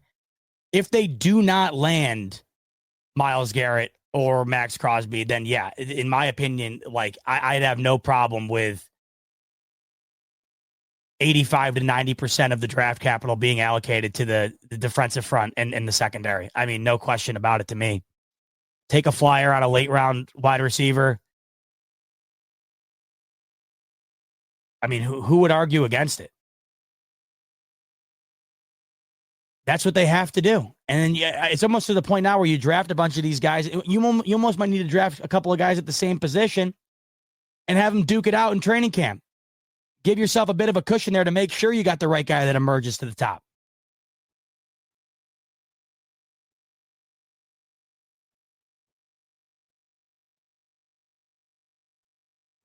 Right now, you have 1 first-round pick, you have 2 second-round picks, 2 fourth-round picks, and 3 sixth-round picks.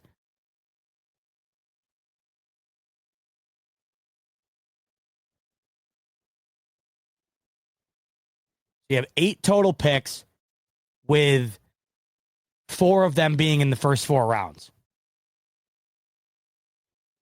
Or excuse me, 5 of them being in the first 4 rounds.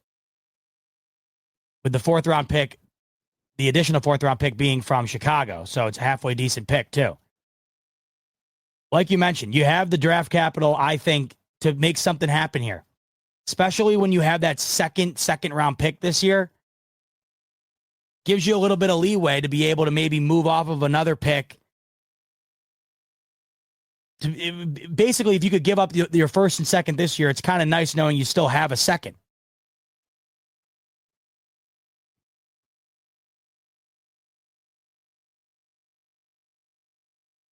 What I wouldn't give to see it happen, seriously.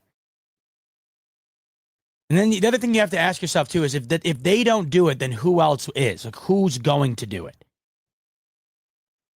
That's the question you have to ask yourself too. If the Bills do not go and make that acquisition, somebody else is going to. And who's it going to be? Because if it's, God forbid, KC, it's not going to happen with Max Crosby, but I could see it maybe happening with Myles Garrett. God forbid, Baltimore, Cincinnati. Like, that's the other thing you got to consider, too. If you don't do it, somebody else is going to. And then that only is going to even further hurt your chances, especially in the AFC, if they both stay in the AFC.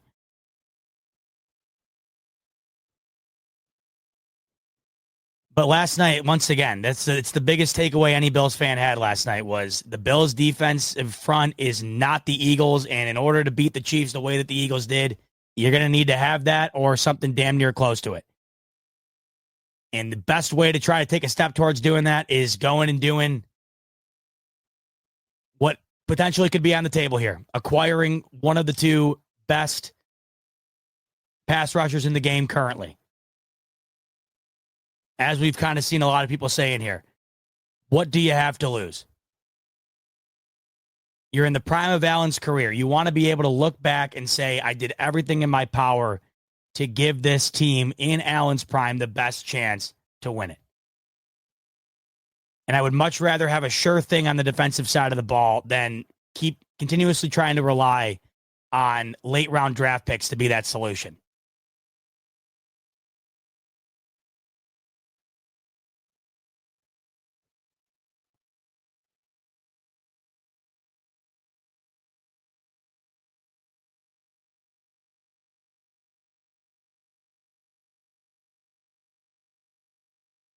Still pretty crazy. Still kind of just mind blowing about last night, though, by the way.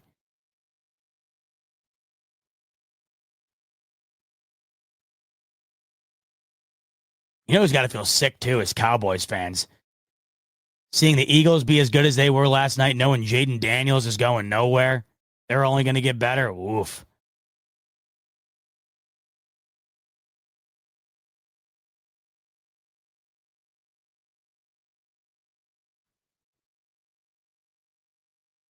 It's just so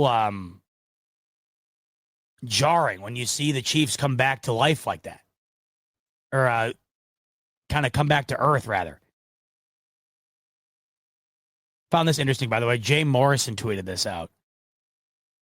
Here are the career Super Bowl touchdown to interception ratios for quarterbacks with 3+ titles.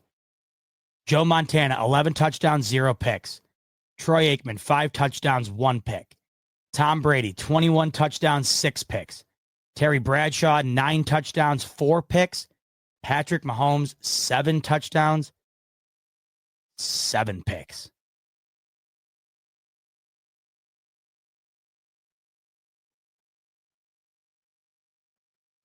I think he would go on to score another touchdown, though. So this was tweeted earlier in the night. So 8 touchdowns, 7 picks. This goes to show you. I mean, they scored only 25 points last year. Think about it. They only scored 3 more points last year than they did in this year's Super Bowl, and that was enough to win it. They were down by 10 against the Philadelphia Eagles the first time they were out against them, but that offense went nuts in that game. But the game prior to that, the first time against San Francisco, they were down by more than a score. They were down 10 in the fourth quarter and found a way to win that game. So in all of these games, it wasn't like Mahomes was lights out. He had a couple of really big plays. But for the last 2 championships, really, you've noticed it's the defense that was... Well, the last championship, really, the defense. The offense had a great... Their best offensive performance, for sure, was the first time out against the Eagles. But they're not winning that championship last year if it wasn't for their defensive performance. That was... The defense won it last year, not Mahomes. BT coming in. Bartek, I need Josh to hit up Brady for a little golf game, and if Josh wins, the Raiders can trade us Crosby. Yeah, there you go. I'm in on that. No doubt about it. He's got to get in his good graces. Brady voted for Lamar, so maybe Allen could be like, hey, listen, you voted for Lamar for MVP. You wanted to be on the wrong side of things. What do you say we make it even here? You send us Max Crosby, and I'll forgive you. I don't know. We'll see. It's a tough spot to be in. Like when you're the Raiders, when you're as bad as they are with so much needed in order to move forward, it's tough to want to move off one of the only pieces that is worth anything right now. But then again, it's the only thing that you can move off of in order to get more for the future. And I mean, they're as down bad as any team in the league, especially without a quarterback. That's why, you look at like the Patriots and yeah, they're in a bad spot, but they have the quarterback, or at least they seem like they do. You can't say the same about teams like the Jets, the Giants, the Raiders. So it's tough. All right, folks. 3 hours, 13 minutes in the books. And I enjoyed every second of them with you, except for when the internet was popping in and out. Did not enjoy those, but I appreciate you suffering through those moments with me.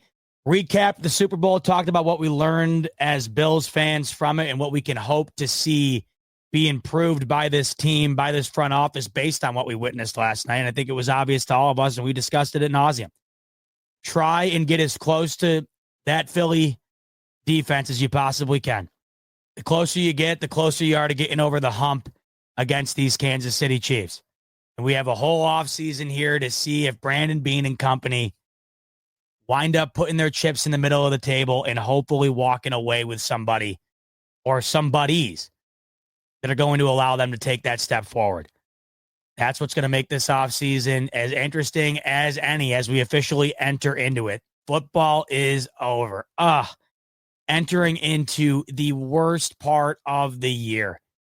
No sports, still cold out, still dark early. Thinking about a month or so, we'll be able to turn the clocks back. But it's just the worst time of the year. But before we know it, I guess, free agency and the draft will be around here, and we'll be right back into the swing of things. And I think we're going to have an interesting offseason here that's going to let the time pass by quicker than than usual, I guess. And there's going to be a lot of moving pieces this offseason that'll be interesting, not just for the Bills, of course, but throughout the league.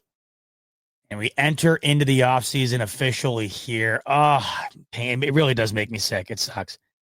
But hey, what a hell of a year it was. I've enjoyed every second of it with you guys, including this recap episode of the Super Bowl.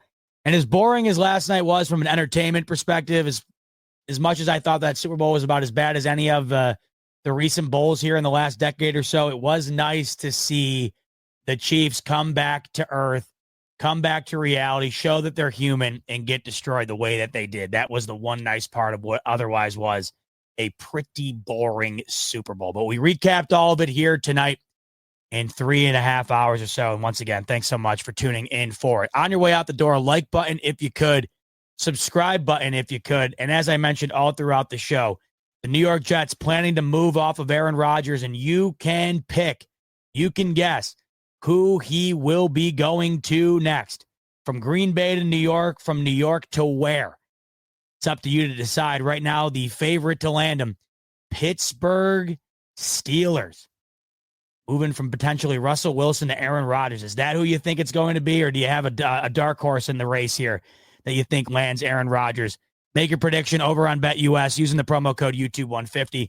It'll get you a 150% sign-up bonus, up to $2,000 on your first deposit, and a 125% bonus on your next two after that.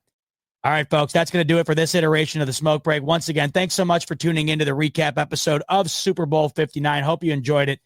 And next time around, hopefully we don't have to call the internet company. Enjoy the rest of your Monday night. Enjoy the rest of your week. We'll be back with you later on in the week right here on the Buffalo Fanatics YouTube channel. But in the meantime, like button, subscribe button, BetUS with that promo code YouTube150, and we'll talk soon. Much love as always, folks, and go Bills.